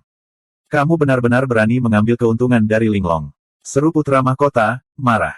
Teman-teman, pukul orang ini dengan kejam sampai dia mati. Anda telah berhasil mengendalikan Zaur Wizi untuk plus 888 plus 888 plus 888. Zuan tidak menyangka si idiot ini bisa memberikan begitu banyak poin kemarahan. Meskipun kecerdasannya buruk, bahkan anak-anak tahu bagaimana melindungi mainan mereka, sepertinya. Bagaimanapun, putri mahkota jelas merupakan mainan yang paling berharga dan penting baginya. Dia hanya bisa mencoba menjelaskan, putra mahkota telah salah paham. Tidak ada yang terjadi antara aku dan putri mahkota. Ini adalah sesuatu yang ayah yang mulia dan bahkan Raja Qi telah selidiki. Bahkan Sir Libationer secara pribadi berusaha membuktikan bahwa saya tidak bersalah. Jika putra mahkota tidak percaya padaku, kamu bisa bertanya kepada mereka. Piao Duandiao dan Jiao Sigun dengan cepat membeo, benar, putra mahkota. Ada penjahat yang mencoba menipu Anda. Tuan Zhu tidak bersalah. Rekan-rekan ini, yang memiliki hubungan baik dengan Zuan, keduanya berbicara demi dia. Putra mahkota meraung, saya tidak peduli. Terlepas dari siapa itu, siapapun yang menyinggung Linglong akan mati. Petik 2. Anda telah berhasil mengendalikan Zaur Wizi untuk plus 444 plus 444 plus 444. Zuan baru ingat pertemuan pertamanya, saat melihat ekspresi seram si gendut. Saat itu, dia telah mendengar bahwa ada banyak kasim dan pelayan yang telah dibunuh oleh orang ini. Dia hampir tertipu oleh penampilan sederhana putra mahkota beberapa hari terakhir ini, dan lupa betapa kejamnya dia. Apa? Mengapa kalian semua tidak melakukan apa-apa? Apa kalian semua berkolusi dengannya? Putra mahkota meraung marah pada orang lain di ruangan itu, jika kamu masih tidak mematuhiku, maka kalian semua akan dihukum dengan cara yang sama. Para pelayan istana timur saling memandang dengan cemas. Mereka diam-diam berkata kepada Zuan, Tuan Zhu, maaf tentang ini. Tolong bertahan sebentar. Ini karena Zuan memiliki hubungan yang baik dengan orang-orang ini. Jika itu orang lain, mereka pasti sudah dipukuli sampai kehilangan lapisan kulitnya. Zuan diikat ke kursi dan sekelompok penjaga berjalan dengan tongkat tebal. Ekspresinya suram. Dia bisa meningkatkan kekuatannya dengan dipukuli, tapi bukankah ini terlalu memalukan? Dia bukan seorang masokis. Dia bisa mentolerir dipukuli oleh seorang kultivator tingkat tinggi, tapi dia pasti tidak akan menerima sesuatu seperti ini. Saat dia mulai mempertimbangkan bagaimana dia bisa keluar dari situasi ini, sebuah suara dingin berteriak, berhenti. Para pelayan menghela nafas lega. Syukurlah putri mahkota telah datang. Dia adalah satu-satunya yang bisa mengendalikan putra mahkota. Kalau tidak, jika putra mahkota benar-benar menjadi gila, maka mereka mungkin juga akan kalah dengan Zuan. Putra mahkota sangat senang ketika melihat putri mahkota. Linglong, kamu datang di waktu yang tepat. Perhatikan bagaimana saya akan mendisiplinkan orang yang menindas Anda ini. Petik 2. Putri mahkota mengamati area itu sejenak sebelum matanya tertuju pada Zuan. Dia memiliki gambaran kasar tentang apa yang terjadi. Alisnya naik tajam ketika dia bertanya, apa yang dilakukan putra mahkota? Putra mahkota menjawab, aku menghajar orang yang menggertakmu. Yang mulia dan Sir Libationer sudah mengatakan bahwa kami dijebak, namun Anda memukulinya di sini. Apa yang akan orang lain pikirkan tentang saya jika berita ini keluar? Putri Mahkota mulai menangis karena frustrasi. Orang-orang hanya akan berpikir bahwa sesuatu telah benar-benar terjadi di antara kita berdua. Bagaimana saya bisa hidup di masa depan? Putra Mahkota, apakah ini karena Anda benar-benar ingin menjadikan selir Bai sebagai istri resmi Anda? Itu tidak perlu, saya akan pensiun sendiri. Apa gunanya menjadi Putri Mahkota lagi? Putra Mahkota langsung panik. Dia tidak tahu di mana harus meletakkan tangannya yang gemuk. Linglong, tolong jangan marah. Itu bukanlah apa yang saya maksud. Aku hanya ingin membantumu. Jika Putra Mahkota benar-benar ingin membantuku merasa lebih baik, maka carilah orang yang menjebakku, dan jangan bertindak melawan Zuan. Air mata Putri Mahkota mengalir seperti mutiara. Bukan hanya kamu tidak membantuku, kamu malah mengutukku ke kutukan abadi. Putra Mahkota menjadi bingung. Bukankah tidak apa-apa jika aku tidak memukulnya? Putri Mahkota segera memotongnya. Bukan saja kamu tidak boleh memukulnya, kamu harus menempatkannya di posisi penting. Hanya dengan begitu kita dapat menunjukkan bahwa kita memiliki hati nurani yang bersih. Hanya dengan begitu semua orang akan diyakinkan. Petik 2. Zuan tercengang. Wanita ini benar-benar memiliki putra mahkota di telapak tangannya. Bab 725, Waktu untuk menyelesaikan hal. Putra mahkota mulai ragu ketika mendengar bahwa dia tidak hanya tidak bisa menghukum Zuan, dia juga harus menempatkannya pada posisi penting. Tetapi, Putri Mahkota memelototinya. Apa? Kamu bahkan tidak percaya kata-kataku. Putra Mahkota putus asa. Dia dengan cepat terkikik dan berkata, saya percaya Anda, saya percaya Anda. Kata-kata Linglong selalu benar. Para pria, berilah Zuan 100 tile emas dan 500 tile perak. Juga, beri dia. Petik 2. Dia tertegun sejenak. Dia memberi Putri Mahkota tatapan memohon. Linglong, peringkat apa yang harus kita berikan padanya? Dia tidak memiliki konsep tentang berbagai jajaran pejabat Istana Timur. Putri Mahkota berkata dengan acuh tak acuh, jadikan saja dia bendahara Putra Mahkota. Posisi bendahara Putra Mahkota sangat tinggi. Namanya membuatnya terdengar mirip dengan sekretaris jenderal atau asisten ketua, tetapi memiliki otoritas nyata yang sebanding dengan Perdana Menteri di Cina feodal. Tentu saja, itu masih terbatas pada Istana Timur. Kalau begitu mari kita beri dia posisi bendahara. Putra Mahkota tidak menganggapnya sebagai masalah besar dan hanya melakukan apapun yang dianggap benar oleh Putri Mahkota. Putri Mahkota sedikit mengangguk dan menatap Zuan. Kenapa kamu belum berterima kasih kepada Putra Mahkota? Subjek ini berterima kasih kepada Putra Mahkota dan Putri. Zuan berseru, kaget. Pada waktunya di sini, dia jelas telah menemukan posisi seperti apa ini. Dia tidak menyangka tiba-tiba ditempatkan di posisi vital seperti itu. Tampaknya Putri Mahkota menepati janjinya, mempromosikannya pada tingkat yang gila setelah dia menyelamatkannya. Putri Mahkota mengatakan beberapa hal lagi kepada Putra Mahkota, menyebabkan ekspresinya segera membaik. Kemudian, dia dengan senang hati memanggil Little He dan Little Su agar dia bisa bermain dengan mereka. Ketika mereka pergi, wajah Putri Mahkota yang tersenyum tiba-tiba tenggelam. Dia menatap Kasim yang lebih rendah yang gemetar di sudut dan berkata, seseorang, seret dia ke penjara untuk dipukuli sampai mati. Kasim yang lebih rendah itu akhirnya pingsan. Dia jatuh ke tanah dan memohon, Putri Mahkota, selamatkan hidupku, tolong selamatkan hidupku. Ekspresi Putri Mahkota dingin. Dia tidak memperhatikannya. Ajudan terpercayanya segera membawa pergi Kasim yang lebih rendah, yang sangat takut sehingga dia mengencingi celananya. Kemudian, dia melihat dengan dingin pada mereka yang tersisa. Ini adalah hasil dari gosip di sekitar Putra Mahkota. Saya harap tidak ada orang lain yang akan melakukan sesuatu yang begitu bodoh di masa depan. Dipahami. Para pelayan membungkuk hormat, tetap diam karena takut. Putri Mahkota benar-benar tangguh. Dia tahu segalanya di Istana Timur seperti punggung tangannya. Dia mampu membedakan siapa yang bertanggung jawab segera, dan kemudian menangani situasi dengan cepat dan tegas. Sepertinya tidak ada orang yang berani menggandakannya lagi. Tuan Su, ikuti aku. Saya memiliki sesuatu untuk ditanyakan kepada Anda, kata Putri Mahkota sebelum menuju ke kamar dalam. Zuan tercengang. Dia berpikir, bukankah Putri Mahkota terlalu berani? Baru saja ada skandal di antara kita berdua, tapi kau tidak menghindariku sama sekali. Tapi dia punya banyak pertanyaan untuk ditanyakan padanya juga, jadi dia mengikutinya ke dalam. Piao Duandiao menyenggol Jiao Sigun yang ada di sebelahnya. Hei, apakah menurutmu benar-benar ada sesuatu antara kakak Zu dan Putri Mahkota? Jiao Sigun segera bergerak sedikit lebih jauh darinya. Jangan seret aku bersamamu jika kamu ingin mati. Piao Duandiao segera menyadari apa yang dia maksud dan tahu bahwa itu adalah peringatan. Dia dengan cepat menutup mulutnya. Sementara itu, Zuan mengikuti Putri Mahkota ke ruang dalam. Putri Mahkota berkata, suruh Tuan Su duduk. Seorang pelayan dengan cepat membawakan kursi untuk Zuan. Ketika Zuan duduk, dia bertanya dengan hormat, bolehkah saya bertanya apa yang dibutuhkan Putri Mahkota tentang topik ini? Dia masih harus menunjukkan kesopanan dasarnya di depan orang lain. Putri Mahkota melambaikan tangannya, dan para pelayan keluar. Tidak mungkin mereka bisa menutup pintu, karena itu akan menyebabkan gosip yang tak ada habisnya. Para pelayan menjaga pintu masuk di luar. Pada jarak ini, mereka dapat dengan jelas melihat apa yang terjadi di dalam, tetapi tidak sampai mereka dapat menguping apa yang sedang dikatakan. Bagaimana waktumu di penjara kekaisaran? Putri Mahkota bertanya ketika dia melihat semua pelayan telah pergi. Zuan menjawab, ini benar-benar tempat yang mengerikan. Orang-orang yang mulia segera memaksakan interogasi pada saya segera setelah saya tiba. Dia ingin tahu apakah saya melanggar menantu perempuannya.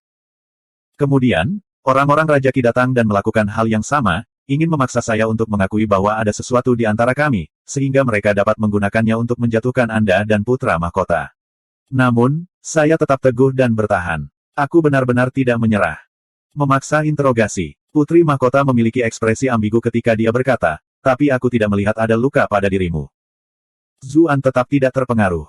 Itu karena saya pulih dengan cepat. Juga, saya memiliki obat Divine PC Qianji, jadi itulah mengapa saya dapat pulih dengan cepat. Putri Mahkota, kamu tidak perlu terlalu bersyukur, pria sejati tidak berbicara tentang rasa sakit mereka. Juga, tolong jangan suka saya karena itu, saya seorang pria yang sudah menikah. Putri Mahkota terdiam. Setelah beberapa saat, dia bertanya, mengapa kamu selalu seperti ini? Dia memutar matanya. Kudengar hubunganmu dengan Jenderal Penjaga Kanan Guozi cukup baik, jadi hari-harimu di penjara kekaisaran dihabiskan dengan cukup nyaman. Satu-satunya hal yang hilang mungkin adalah beberapa pelacur rumah bordil pemerintah yang melayani Anda. Zuan menghela nafas. Aku tidak menyangka Putri Mahkota tahu banyak tentang segalanya, meskipun kamu dikurung di dalam Istana Timur sepanjang hari. Anda benar, Jenderal Guo dan saya cukup dekat, dan dia juga tidak mempersulit saya di dalam. Namun, saya cukup sering diinterogasi, dan banyak orang ingin menyingkirkan saya sesegera mungkin. Oh, benar, saya pernah diserang oleh seseorang di penjara kekaisaran. Itu bukan seseorang yang kamu kirim, kan? Petik 2. Ekspresi Putri Mahkota berubah saat dia menjawab, mengapa saya melakukan hal seperti itu? Meskipun orang mati tidak dapat berbicara, kepolosan saya akan dipertanyakan. Bagaimana saya bisa mengambil jenis perjudian ini? Aku tidak akan pernah melakukan sesuatu yang begitu bodoh. Zuan tersenyum dan berkata, saya tidak berpikir itu terlalu mungkin untuk Anda. Putri Mahkota tersenyum. Terima kasih telah mempercayai saya. Aku memang bersalah padamu kali ini, dan karenamu aku bisa bertahan. Namun, bagaimana Anda bisa selamat dari persidangan Tuan Libationer? Inilah yang paling membuatnya penasaran. Siapa pembebas? Selama bertahun-tahun, tidak ada yang pernah bisa berbohong di depannya.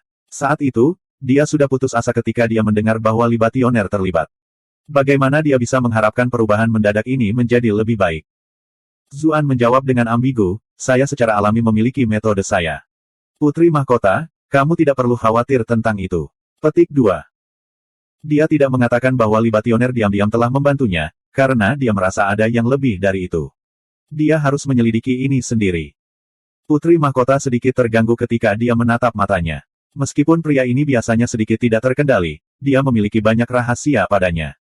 Dia benar-benar bahkan mampu melewati interogasi Libationer. Jika dapat dikatakan bahwa dia hanya memandangnya dengan baik sebelumnya, sekarang kesannya tentang dia adalah bahwa dia adalah orang yang penuh teka-teki dan tidak dapat dipahami. Ngomong-ngomong, Zuan bertanya karena penasaran, mengapa Tuan Libationer tidak menanyaimu? Aku sebenarnya lebih takut tentang akhirmu. Putri Mahkota berpikir dalam hati, benar saja, orang ini sama sekali tidak takut akan pertanyaan Libationer.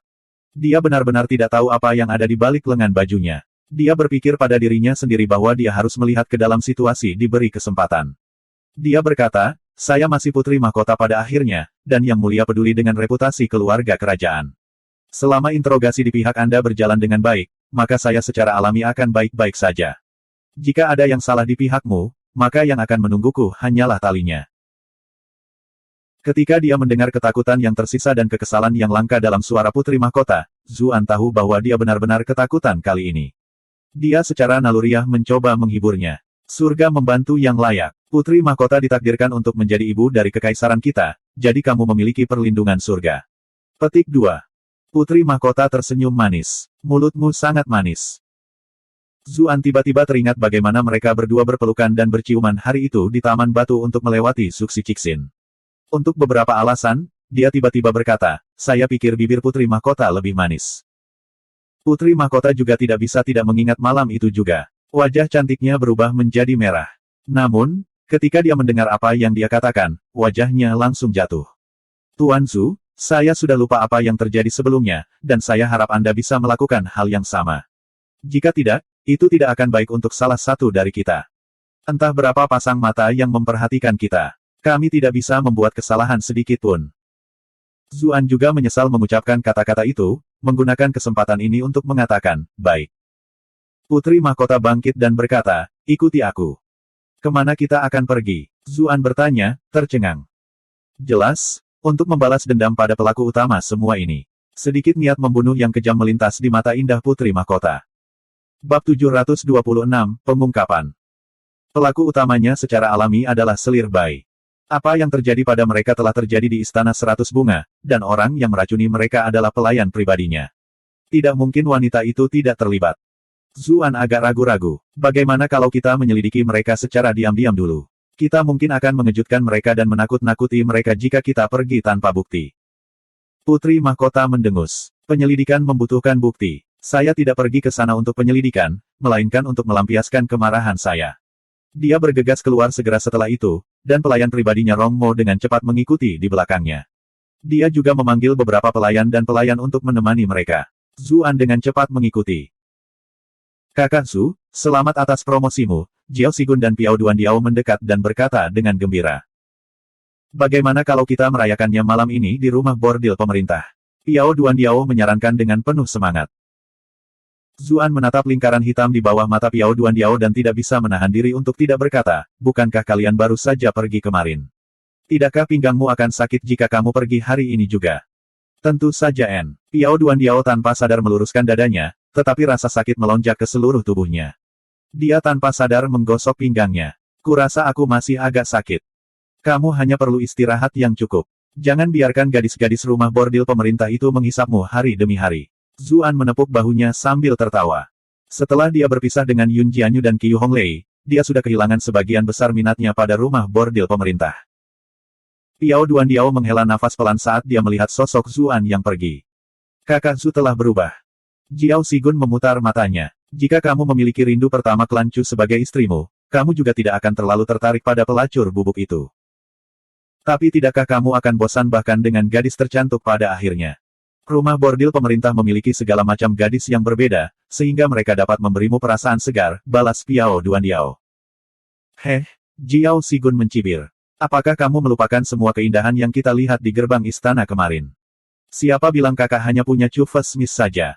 Dia mungkin tidur dengan Chu Fesmis hari ini, dan kemudian dia mungkin memiliki wanita muda murong besok. Bisa jadi Nona Jiang lusa, dan kemudian Nona Xie. Akan ada rasa baru setiap hari. Setelah menjadi giliran nona pertama Chu lagi, bukankah itu akan segar lagi? Mengapa dia merasakan kebosanan? Ini pertama kalinya kamu masuk akal. Piao Duandiao tercengang. Matanya penuh dengan kecemburuan. Saya pikir saya mengerti apa yang membuat kakak Zhu bahagia sebelumnya, tetapi sekarang setelah Anda membuka mata saya menyadari bahwa saya tidak bisa memberinya kebahagiaan sama sekali. Kelompok Putri Mahkota dengan cepat tiba di Istana 100 Bunga, tetapi selir bayi sudah siap untuk menemui mereka. Saya menyapa Putri Mahkota. Piao Duandiao, Jiao Sigun dan para pelayan lainnya berpikir bahwa selir bayi itu cantik, dan bahkan kata-katanya lembut. Mereka sangat senang mendengarkan dia berbicara. Zuan benar-benar merasa sulit untuk mengaitkan penampilan luar yang menawan dan anggun ini dengan orang jahat yang telah merencanakan begitu kejam terhadap mereka. Dia tidak bisa membantu tetapi waspada. Semakin cantik gadis itu, semakin baik mereka berbohong. Zuan, bagaimana Anda bisa tertipu oleh trik tertua di buku ini? Secara komparatif, Putri Mahkota tidak tertipu oleh penampilan luarnya sama sekali. Dia menjawab dengan dingin, selir bayi, mengapa kamu keluar begitu cepat hari ini? Selir bayi tampak bermasalah dan berkata, yang ini tidak mengerti apa yang dikatakan Putri Mahkota. Bahkan Piao Duandiao dan bawahan Istana Timur lainnya merasa Putri Mahkota melewati batas ketika mereka melihat penampilan menyedihkan selir bayi, bahwa dia menindas seseorang yang selembut itu. Tentu saja, Mereka hanya berani memikirkan pemikiran ini, mereka tidak akan berani berbicara. Zuan adalah satu-satunya yang tahu bahwa Putri Mahkota berbicara tentang terakhir kali mereka pergi ke Istana 100 Bunga, bagaimana selir Bai tidak pernah menunjukkan dirinya.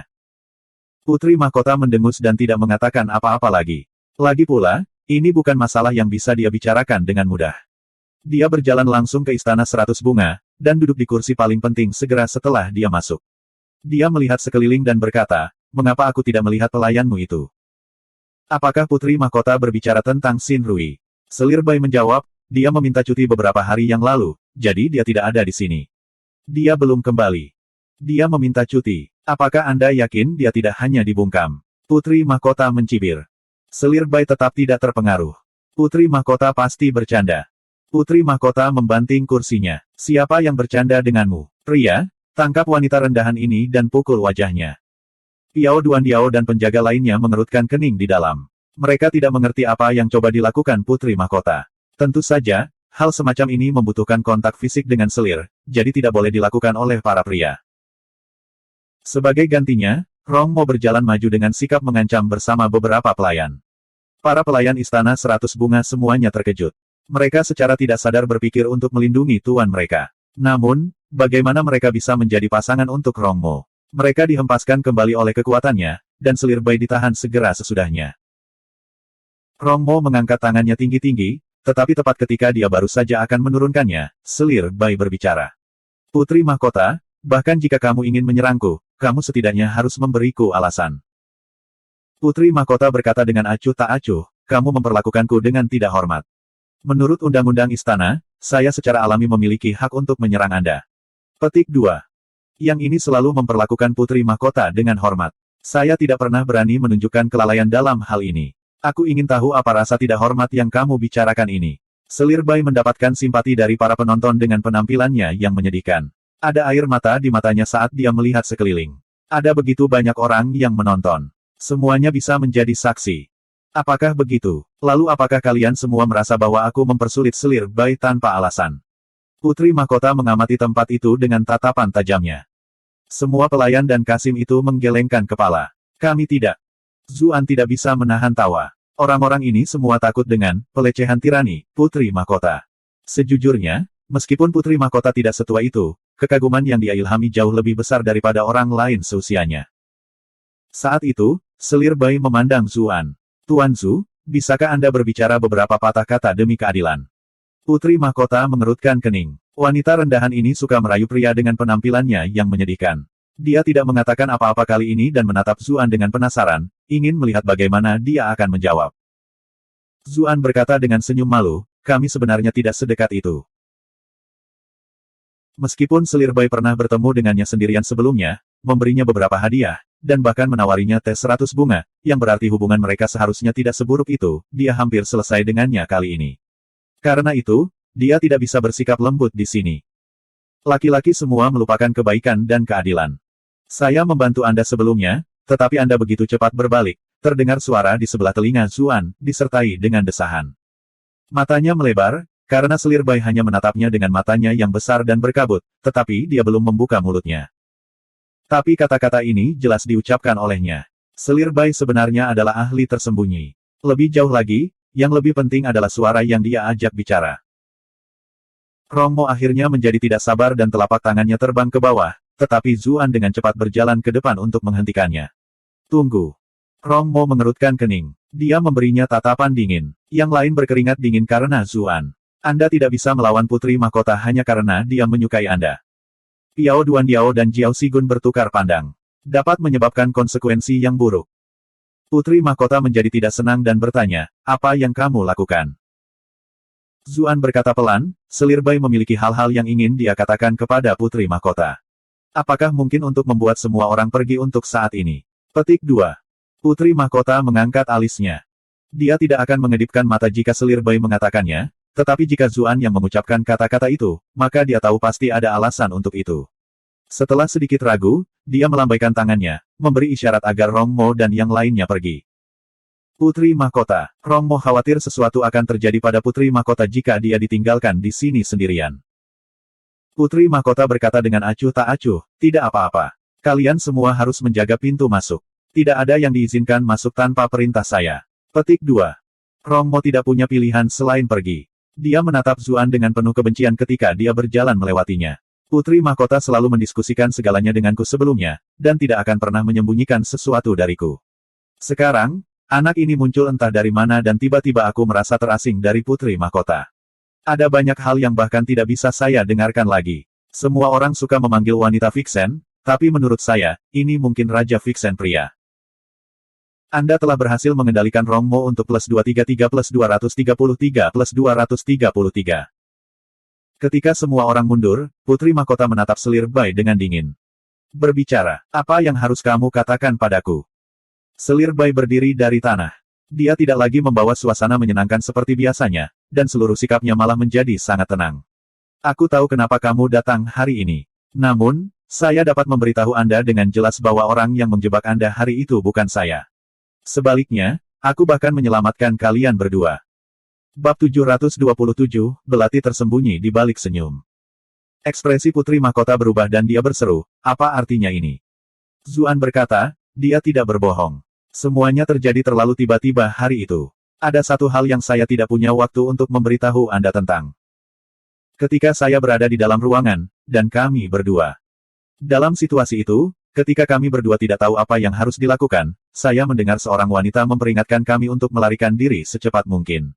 Selanjutnya, dia membantu kami menghentikan beberapa orang yang mencoba menangkap kami dalam penipuan ini. Ahem, hentikan mereka sebentar. Kalau tidak, kita pasti sudah dihancurkan oleh dalangnya. Situasinya terlalu mengerikan saat itu, jadi aku tidak yakin siapa wanita itu. Baru saja, aku mendengar suara wanita itu lagi. Dia melihat ke arah Selir Bai dan selesai, jadi itu Selir Bai. Mata Putri Mahkota menyipit. Dia tiba-tiba melihat ke arah Selir Bai, bertanya, kultivasimu sebenarnya setinggi itu.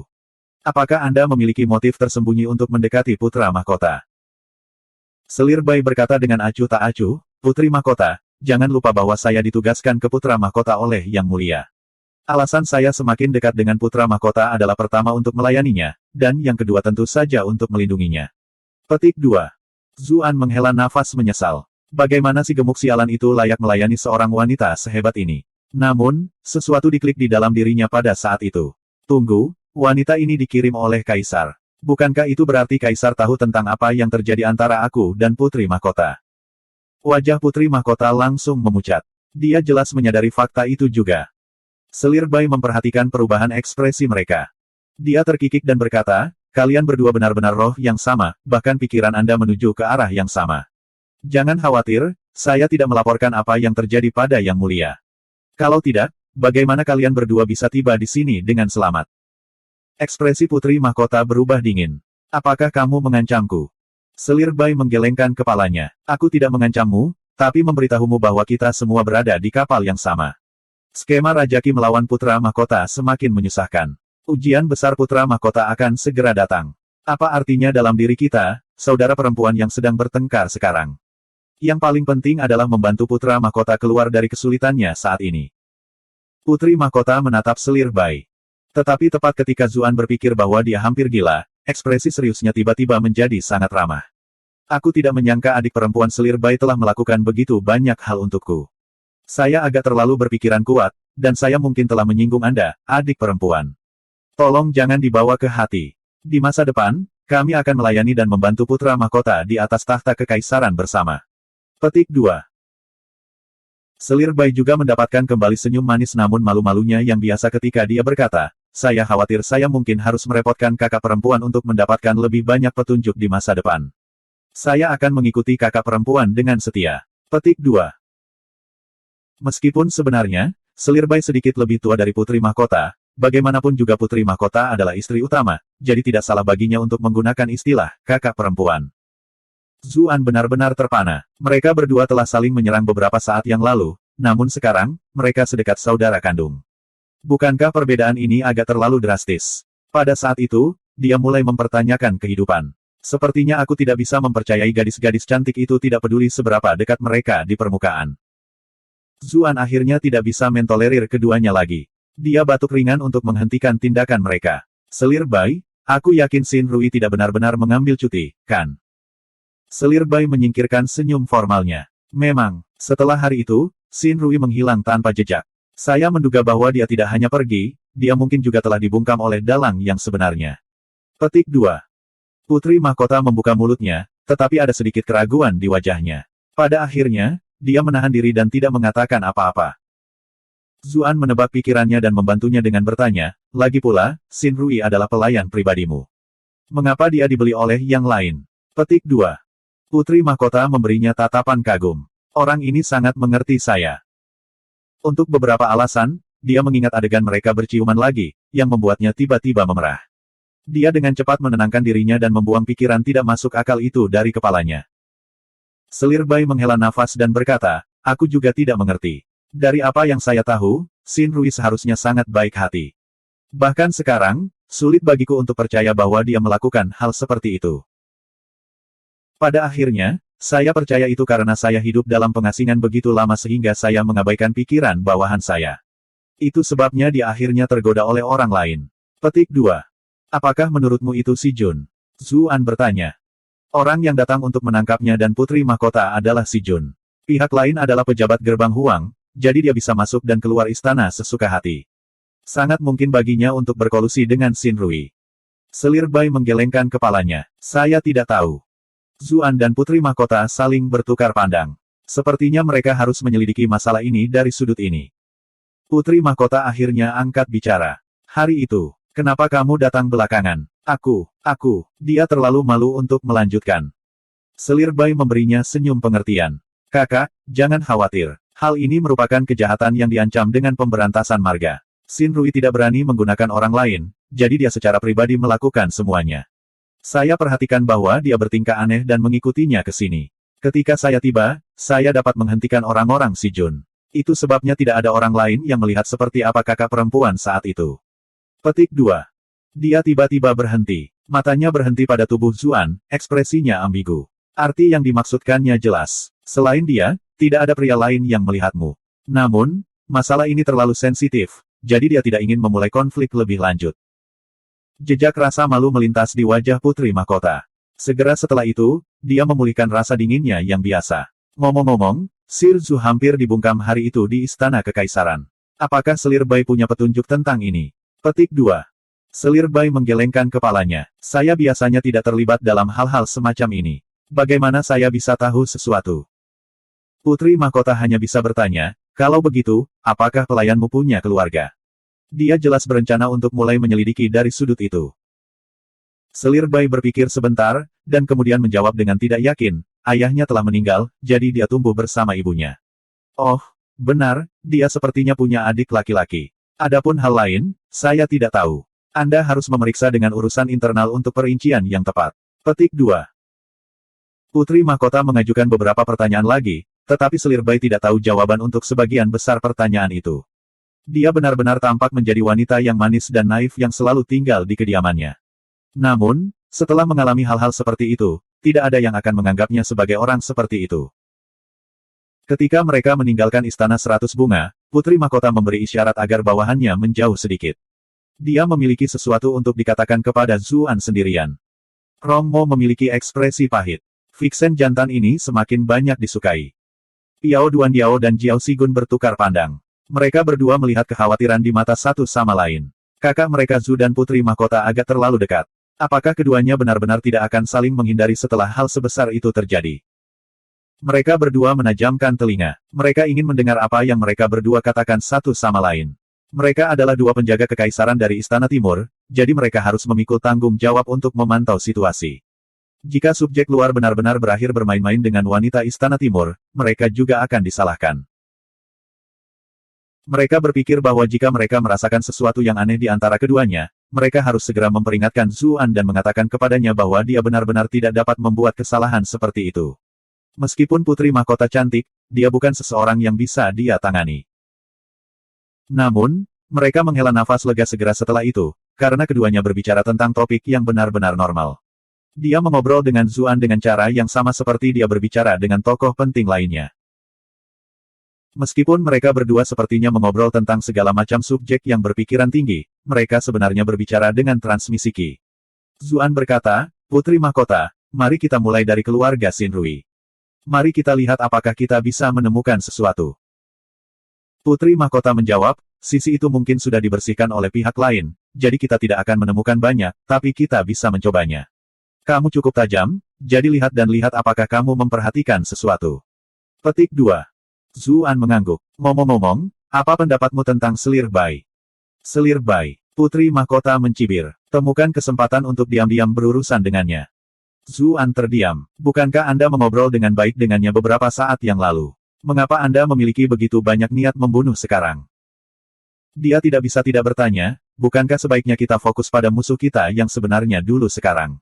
Pihak lain telah menyatakan ketulusannya. Itu tidak akan terlalu bagus, kan? Sepertinya kamu sudah bingung dengan Vixen itu.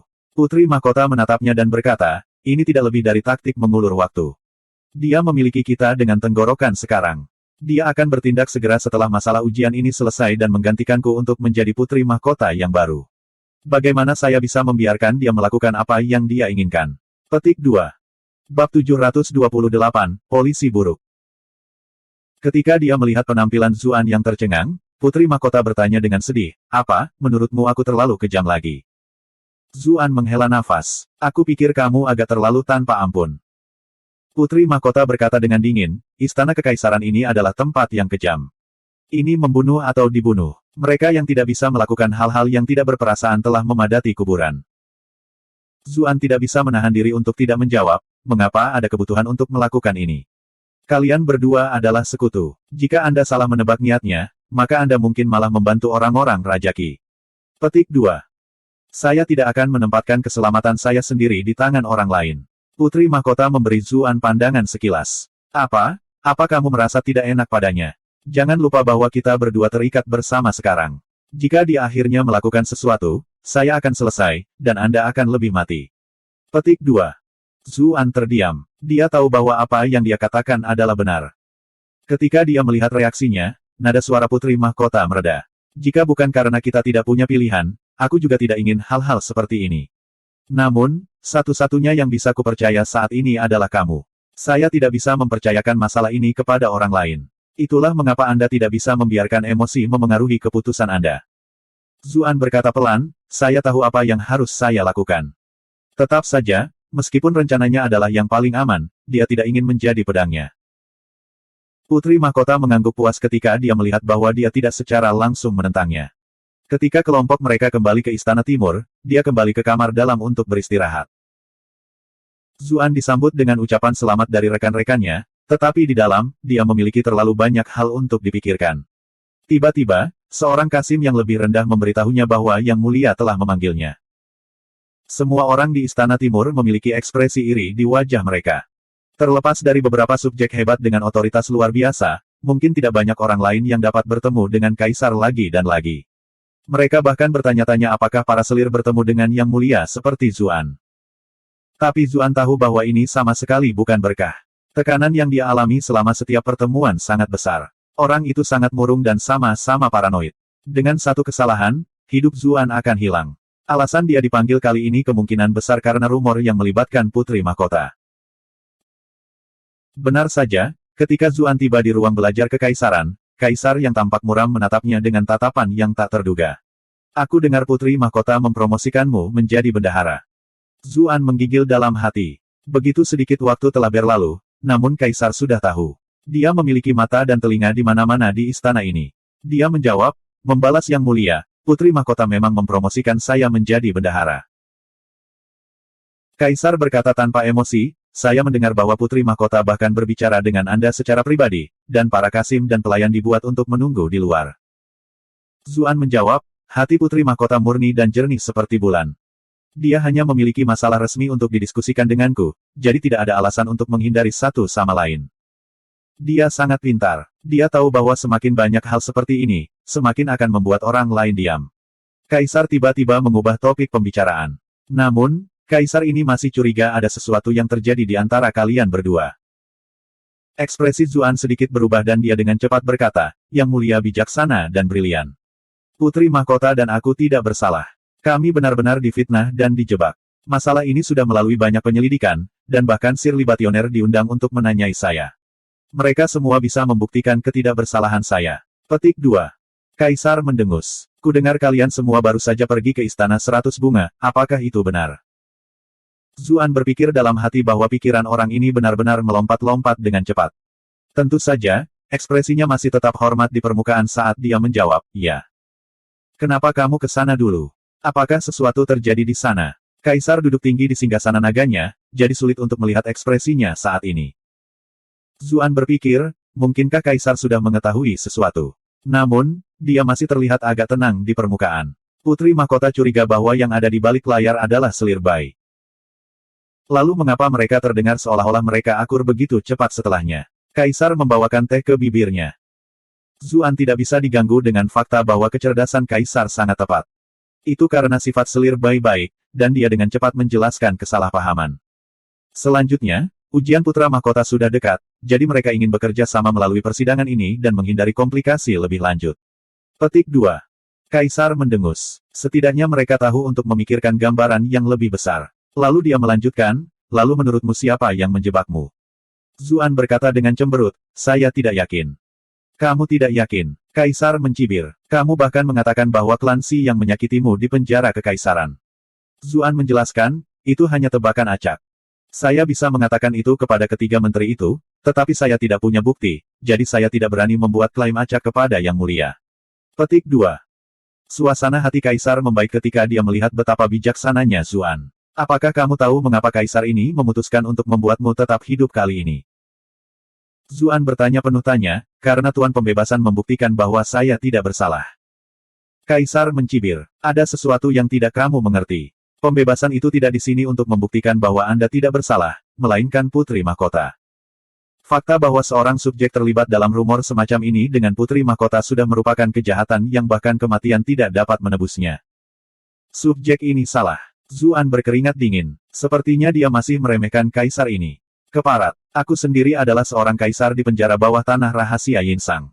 Tapi kapan aku pernah membuat keputusan yang tidak adil sepertimu? Kaisar kemudian berkata, kamu melakukannya dengan baik dengan kasus Sekte Iblis terakhir kali, dan kamu juga berhasil mengetahui siapa yang berkolusi dengan para pembunuh di istana. Karena Anda memiliki beberapa bakat, saya telah memutuskan untuk membiarkan Anda hidup untuk saat ini. Anda akan menjadi orang yang bertanggung jawab untuk menemukan orang yang menjebak Putri Mahkota juga. Anda memiliki waktu sampai ujian Putra Mahkota untuk mengetahui siapa dalangnya. Jika Anda tidak dapat menemukan apapun, tidak akan ada gunanya membuat Anda tetap hidup lagi. Petik 2. Zuan terdiam. Bro, seharusnya ada polisi yang baik dan polisi yang buruk, tetapi Anda hanya menggunakan sisi polisi yang buruk. Apa-apaan, tetapi meskipun dia mengutuk di dalam, dia hanya bisa tersenyum di permukaan. Dipahami, subjek ini akan melakukan semua yang saya bisa untuk menemukan pelakunya. Ingatlah untuk menyelidiki dengan identitas 11 token emas Anda, Kaisar mengingatkannya. Kemudian, dia menutup matanya dan menunjukkan bahwa Zuan bisa pergi. Zuan terkejut. Dia menggunakan kesempatan ini untuk bertanya, Yang Mulia, sesuatu yang aneh terjadi sebelumnya. Berbicara, Kaisar tampaknya sedang bermeditasi. Zuan berkata, saya menemukan bahwa seseorang telah menyelidiki saya secara diam-diam selama ini, tetapi tidak peduli metode apa yang saya coba gunakan, saya masih tidak dapat menemukan siapa dia. Orang itu tampaknya sangat mahir dalam teknik siluman. Dia memperhatikan ekspresi Kaisar saat menanyakan ini. Sebelumnya, dia curiga bahwa Kaisar yang mengirim orang misterius itu. Namun seiring waktu, dia semakin yakin bahwa itu tidak mungkin. Tentu saja, dia tidak menurunkan kewaspadaannya. Dia ingin mendapatkan beberapa informasi dari ekspresi pihak lain.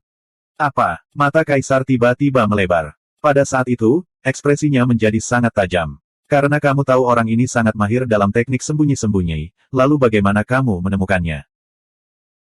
Zuan menjawab, saya memiliki kemampuan khusus yang memungkinkan saya melihat orang-orang dalam jarak tertentu di sekitar saya. Saya dapat merasakan bahwa dia ada di dekat saya, tetapi saya tidak dapat menemukannya. Dia sudah memberitahu Kaisar bahwa dia telah memperoleh semua keterampilan Mitua. Karena itu, Kaisar tahu bahwa dia sudah menjadi ahli yang kuat, jadi tidak perlu menyembunyikan apapun. Bagaimanapun, keterampilan seperti itu masih belum seberapa di hadapan Kaisar. Benar saja, Kaisar tidak bertanya lebih banyak tentang itu dan malah mulai berpikir sendiri. Dengan kultivasi Anda saat ini, orang-orang yang bisa menghindari deteksi Anda. Beberapa saat kemudian, dia sepertinya memikirkan sesuatu. Dia berkata dengan serius, kamu tidak perlu khawatir tentang masalah ini lagi. Aku akan mengirim seseorang untuk mengurusnya. Dipahami, Zuan sudah mendapatkan informasi yang dia inginkan, jadi dia pergi, puas. Ketika dia berjalan keluar, Kasim Wen datang untuk menemaninya. Dia berkata sambil tersenyum, Tuan Zhu benar-benar mengesankan. Yang ini belum pernah melihat siapapun yang telah menerima penghargaan dari Kaisar seperti Sir Zhu selama ini. Petik 2. Kasim Wen terlalu sopan, jawab Zuan, tetapi dalam hati, dia mengutuk tanpa henti. Astaga, ini apresiasi. Itu siap membunuhku dalam sekejap. Huff. Aku akan memastikan selirmu itu merasakan kekejamanku di masa depan juga. Setelah mengobrol dengan Kasim Wen sedikit lebih lama dan berterima kasih padanya karena telah merawat cucuyan, dia pergi saat suasana hatinya masih cukup bagus. Dia berganti pakaian menjadi Golden Token 11 di halamannya, dan kemudian pergi menemui Jenderal Penjaga Kanan Guozi.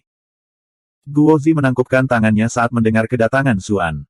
Tuan 11, tolong beritahu saya jika ada yang bisa saya bantu. Meskipun pangkatnya lebih tinggi, utusan bordir memiliki status khusus. Selanjutnya, utusan token emas semuanya adalah eksistensi yang dalam dan tak terukur. Orang ini bertindak langsung di bawah Kaisar, jadi dia jelas tidak berani menyinggung pihak lain. Zuan bertanya, saya ingin melihat catatan semua orang yang masuk dan keluar istana beberapa hari terakhir ini. Bab 729, ini dia. Guozi terkejut. Semua catatan. Itu banyak pekerjaan yang harus dilalui. Bolehkah saya bertanya apa yang sedang diselidiki oleh Tuan 11? Saya dapat membantu Anda mempersempit ruang lingkupnya terlebih dahulu. Petik 2. Setelah sedikit ragu, Zuan berkata, saya ingin menyelidiki catatan pelayan istana yang masuk dan keluar istana. Guozi menghela nafas lega. Itu tidak terlalu sulit. Ada 4 gerbang istana di istana. Gerbang Zuk Selatan adalah gerbang yang hanya terbuka jika ada upacara penting atau pertemuan pengadilan. Gerbang Yunlong Barat adalah apa yang digunakan pejabat sipil dan militer. Gerbang Wenhua Timur adalah untuk 9 orang menteri dan beberapa sekretaris kekaisaran. Pelayan istana dan Kasim biasanya hanya bisa bergerak melalui gerbang Xuanwu Utara. Itu sebabnya Anda hanya perlu menyelidiki catatan satu gerbang. Petik 2. Zuan ragu-ragu. Bagaimana jika mereka pergi melalui gerbang lain? Guozi menggelengkan kepalanya. Itu benar-benar mustahil. Ada begitu banyak mata di sekitar gerbang istana. Tidak mungkin seorang pelayan istana bisa pergi melalui tempat-tempat lain itu. Petik 2. Zuan merasa lega. Kalau begitu aku harus merepotkan Jenderal Guo. Tuan 11 terlalu sopan. Guozi membawa Zuan ke gerbang Xuanwu Utara. Segera setelah itu, seorang jenderal lapis baja emas dengan alis tebal dan mata besar bergegas mendekat. Saya menyapa Jenderal Guo dan Tuan. Guozi memperkenalkan Zuan. Ini token emas 11, yang sedang menyelidiki kasus atas perintah kekaisaran. Anda perlu melakukan semua yang Anda bisa untuk bekerja sama. Ini adalah manajer gerbang Xuanwu Owu, dan dia bertanggung jawab atas berbagai masalah gerbang Xuanwu. Anda dapat meminta apapun yang Anda butuhkan. Petik 2. Setiap gerbang memiliki manajer yang bertanggung jawab atas penjaga kekaisaran gerbang. Saya menyapa Tuan 11. Owu tidak berani menunjukkan kelalaian apapun ketika dia melihat bahwa ini adalah utusan token emas yang telah diperkenalkan secara pribadi oleh Guozi. Salam, Jenderal O. Zuan menangkupkan tangannya. Saya ingin menanyakan tentang semua pelayan yang masuk dan keluar melalui gerbang ini baru-baru ini. Itu bukan masalah. Owu mengangguk. Semua yang melewati gerbang istana kekaisaran dicatat secara rinci. Tuan, tolong ikuti saya. Petik 2. Mereka berdua dengan cepat dibawa ke gudang dekat gerbang istana. Owu menyuruh seseorang membawakan sesuatu yang tampak seperti buku rekening. Aku ingin tahu pelayan mana yang ingin diselidiki Sir 11. Zuan berkata dengan tegas, aku akan memeriksanya sendiri. Keluarkan semua catatan dalam setengah bulan terakhir. Dia tidak mau memberitahu orang lain tentang penyelidikannya terhadap Xin Rui, dan dia sengaja memperpanjang jangka waktu. Oke, Owu tidak terkejut sama sekali. Hal-hal semacam ini cukup sering terjadi di istana kekaisaran, dan dia tahu bahwa terkadang, semakin sedikit dia tahu, semakin baik. Register tebal dengan cepat dibawa ke Zuan satu demi satu. Dia mulai dengan cepat membolak-balik mereka. Owu dengan bijaksana melangkah keluar, dan Guozi juga mengikutinya keluar untuk mengobrol dengannya. Zuan terkejut ketika dia membolak-balik catatan yang padat. Sebenarnya ada banyak orang yang datang dan pergi melalui istana setiap hari. Ini adalah hasil dari telah disesatkan oleh drama kostum dari dunia masa lalunya. Istana kekaisaran terlibat dalam sedikit pertukaran, karena barang-barang di dalamnya perlu dibeli di luar. Ada begitu banyak orang terhormat yang tinggal di istana. Jika masing-masing dari mereka menggunakan beberapa pelayan, maka jumlahnya akan cukup tinggi jika dijumlahkan. Untungnya, setelah menjadi seorang kultivator, pikiran Zuan jauh lebih kuat daripada sebelumnya. Kecepatan membacanya juga jauh lebih cepat. Dia dengan cepat menyaring catatan yang sesuai. Sekitar 2 jam kemudian, dia selesai melihat-lihat semuanya. Namun, dia tidak menemukan catatan Xin Rui meninggalkan istana. Zuan meninggalkan ruangan. Guo Zi sudah pergi untuk sementara, dan hanya Owu yang tetap tinggal. Apakah Tuan 11 mendapatkan apa yang Anda butuhkan? Owu bertanya. Zuan menggelengkan kepalanya. Dia bertanya, apakah ada kemungkinan seseorang pergi menggunakan identitas orang lain? Saya tidak menemukan catatan tentang orang itu. Owu berteriak ketakutan. Saya tidak berpikir begitu. Itu akan menjadi kejahatan yang bisa dihukum mati. Siapa yang mau mengambil risiko seperti itu? Tapi maksudmu ada peluang? Zuan terus bertanya. Owu ragu-ragu sebelum berkata, jika pihak lain bisa mendapatkan token pinggang dan ubin perintah dari pelayan lain, maka akan ada kesempatan. Namun, itu akan sangat sulit. Zuan langsung memotongnya. Aku akan meminta utusan bordirku bekerja sama dengan kalian semua untuk memeriksa identitas setiap orang yang masuk dan keluar istana. Dia khawatir itu tidak akan cukup jika dia menyerahkan masalah ini kepada penjaga gerbang istana sendirian. Lagi pula, jika kesalahan benar-benar ditemukan, maka merekalah yang akan bertanggung jawab. Itulah mengapa dia secara khusus memindahkan beberapa utusan bordir untuk mengawasi prosesnya. Dia harus mengakui bahwa memiliki orang-orang di bawahnya membuat segalanya lebih mudah. Owu menggigil di dalam. Dipahami. Zuan pergi ke rumah bordir dan memindahkan beberapa utusan bordir. Dia sudah memiliki otoritas seperti utusan token emas, apalagi fakta bahwa dia sekarang bertindak langsung di bawah perintah kaisar. Kemudian, dia mengirim kelompok lain untuk menyelidiki semua sumur, kolam, danau, dan tempat persembunyian istana kekaisaran untuk melihat apakah mereka dapat menemukan mayat pelayan. Dia benar-benar curiga bahwa setelah kejadian itu, Xin Rui kemungkinan besar telah dibungkam. Tetapi jika dia masih hidup, maka mereka perlu menemukannya. Jika dia sudah mati, maka mereka membutuhkan mayatnya. Setelah mengatur semua itu, dia pergi ke rumah urusan dalam negeri untuk menyelidiki latar belakang Xin Rui. Dia dengan cepat menemukan apa yang dia inginkan. Benar saja, itu seperti yang dikatakan selir Bai. Ayah Xin Rui telah lama meninggal, hanya menyisakan ibu dan adik laki-lakinya di rumah. Karena Xin Rui telah menjadi kepala pelayan istana 100 bunga, kehidupan mereka berangsur-angsur membaik. Dia telah berhasil membeli tempat tinggal dengan gaji dan hadiahnya, jadi keluarganya pindah ke sana. Alamat keluarganya juga ditulis. Zuan menghela nafas. Dia tidak menyangka rumah di ibu kota masih begitu mahal. Baik atau buruk, Xin Rui memiliki pekerjaan yang layak, namun dia hanya mampu membeli rumah di pinggiran kota. Dia tidak ingin membuang waktu dan segera memanggil sekelompok utusan bordir untuk pergi bersamanya. Dia tidak tahu apakah mereka akan tiba tepat waktu, atau sudah terlambat. Sementara itu, di Istana Timur, Putri Mahkota dan beberapa pejabat terpercaya sedang mendiskusikan ujian Putra Mahkota yang akan datang. Rongmo diam-diam bergerak untuk membisikkan sesuatu kepada Putri Mahkota. Utusan bordir sedang menyelidiki pelayan istana. Alis Putri Mahkota berkerut. Karena cara Putra Mahkota, sebagian besar urusan Istana Timur berada di bawah manajemennya. Karena itu, dia secara alami memiliki mata di istana. Investigasi antusias Zuan tidak luput dari perhatian mereka yang memperhatikan, jadi dia dengan cepat menerima berita itu. Apa kamu tahu kenapa? Putri Mahkota tampak khawatir. Mengapa seorang pelayan sedang diselidiki sekarang? Apakah itu karena masalah yang melibatkannya? Dia tampaknya sedang menyelidiki catatan orang-orang yang datang dan pergi melalui istana. Pada saat yang sama, ada banyak utusan bordir yang mencari melalui sumur dan tempat persembunyian lainnya untuk melihat apakah mereka dapat menemukan mayat. Rongmo menyuarakan kecurigaannya sendiri. Aku benar-benar tidak tahu pelayan malang mana yang dipukuli sampai mati oleh tuannya, dan akhirnya menarik perhatian yang mulia. Begitu tuan itu ditemukan, saya khawatir dia akan memiliki harga yang harus dibayar.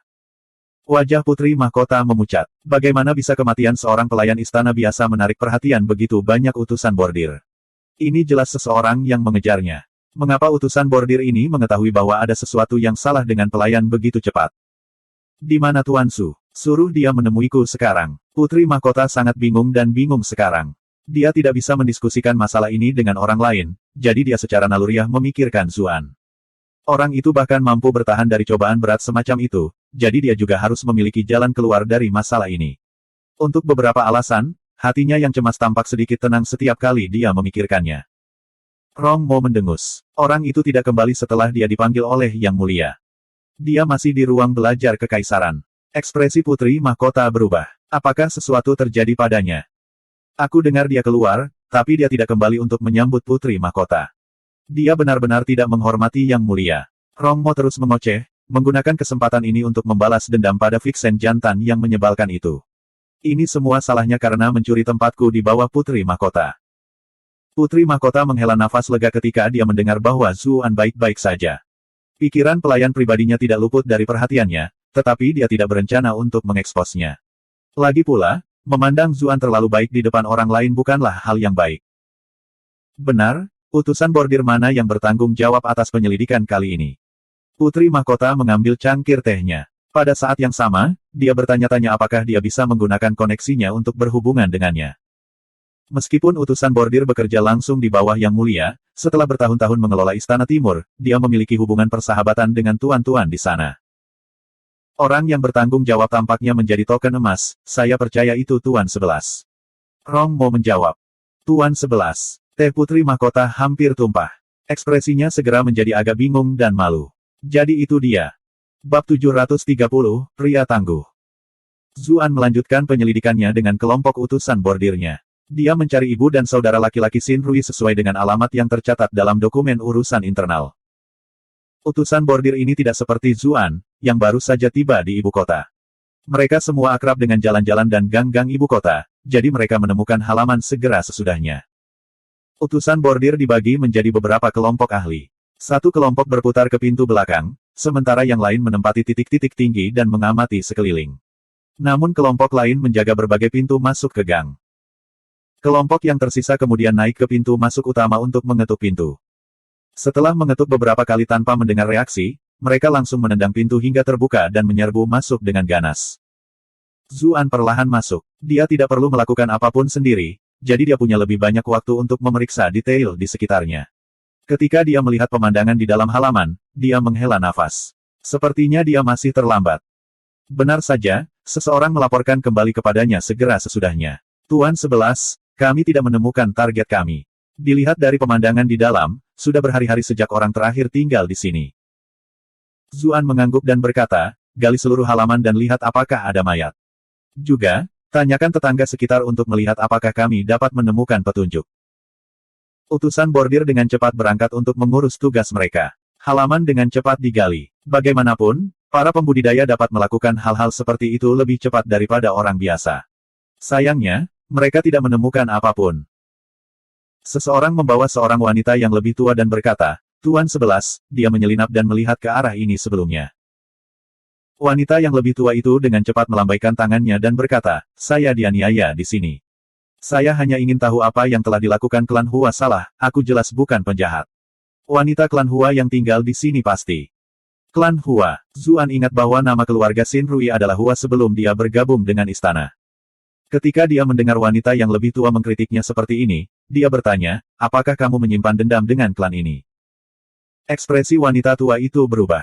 Sama sekali tidak. Bagaimana saya bisa menyimpan dendam terhadap mereka? Bagaimana mungkin dia berani terlibat dalam sesuatu yang begitu besar? Jika klan ini telah dirugikan dan dia mengaku memiliki permusuhan, lalu apa yang bisa dia lakukan jika pejabat ini ingin menjadikannya kambing hitam? Zuan berkata dengan dingin, dia bersikeras mengatakan kebohongan. Tahan dia dan tanya dia dengan kasar. Wanita yang lebih tua itu sangat ketakutan sehingga seluruh tubuhnya menjadi lemah. Dia dengan cepat berkata, saya akan berbicara, saya akan berbicara. Aku benar-benar tidak punya dendam dengan klan mereka, tapi aku tidak tahan melihat mereka berdiam diri seperti itu dan masih hidup lebih baik daripada kita semua. Bermalas-malasan, Zuan mengerutkan kening. Iya. Wanita yang lebih tua itu takut dia tidak akan mempercayainya dan dengan cepat berkata, mereka pindah ke sini 3 tahun lalu. Pada awalnya, itu hanya nona tua klan Hua dan putranya. Anak laki-lakinya itu, Hicks. Dia hanya menganggur sepanjang hari. Dia tidak pernah mengangkat jari dan selalu meminta uang kepada ibunya untuk berjudi. Melihat betapa menyedihkannya nona Hua, saya memperkenalkannya ke toko reparasi pakaian sehingga mereka tidak bisa melewatinya. Tetapi kemudian, saya mendengar bahwa putrinya bekerja di istana, dan bahkan rumah ini telah dibeli dengan uang yang diperolehnya. Jika aku memiliki putri yang luar biasa, seberapa hebatnya itu? Tetap saja nona tua klan Hua terus bekerja di toko reparasi pakaian hari demi hari. Ketika dia mendengarnya terus mengoceh tanpa henti tanpa langsung ke intinya, Zuan dengan sedih memotongnya. Sepertinya hubungan kalian tidak terlalu buruk. Mengapa Anda membawa begitu banyak kebencian sebelumnya? Petik 2. Huff, orang berubah, kata wanita yang lebih tua dengan marah. Suatu hari, dia tiba-tiba berhenti bekerja. Aku penasaran apa yang mereka lakukan. Putri mereka memang bekerja di istana, tetapi mereka praktis menghabiskan tabungan mereka setelah membeli rumah ini. Mereka seharusnya tidak punya uang cadangan untuk dibelanjakan. Tapi bukan saja mereka tidak menjadi miskin, wanita klan Hua malah ditutupi emas dan perak. Cek cek cek, itu adalah perhiasan yang tidak akan bisa aku beli bahkan jika aku bekerja seumur hidupku. Suara wanita yang lebih tua itu penuh dengan kecemburuan. Dia berkata bahwa putrinya menerima penghargaan dari seorang individu terhormat di istana, tapi kurasa dia mungkin mencuri barang-barang istana. Ini mungkin pembalasan. Zuan mengerutkan kening. Dan itulah mengapa kamu sangat senang bahwa mereka mungkin menderita. Jika hanya itu, seseorang setua saya jelas tidak akan marah. Mata wanita yang lebih tua itu dipenuhi dengan kebencian. Anak saya sudah cukup umur untuk menikah, Anda tahu. Saya menemukan seorang gadis untuknya, tetapi kami hanya kekurangan sedikit uang untuk pernikahan. Saya ingin meminjam beberapa dari klan Hua terlebih dahulu, tetapi wanita itu tidak hanya menolak saya tanpa ragu-ragu, dia bahkan mengatakan bahwa putrinya juga tidak mudah. Hah? Jika bukan karena fakta bahwa saya mengetahui bahwa wanita itu menjodohkan putranya dengan seorang gadis juga, saya mungkin akan benar-benar mempercayainya. Zuan terdiam. Akhirnya, dia berkata, itu uang mereka. Apakah itu tidak masuk akal baginya untuk ingin meninggalkannya untuk putranya? Petik 2. Wanita tua itu mulai panik.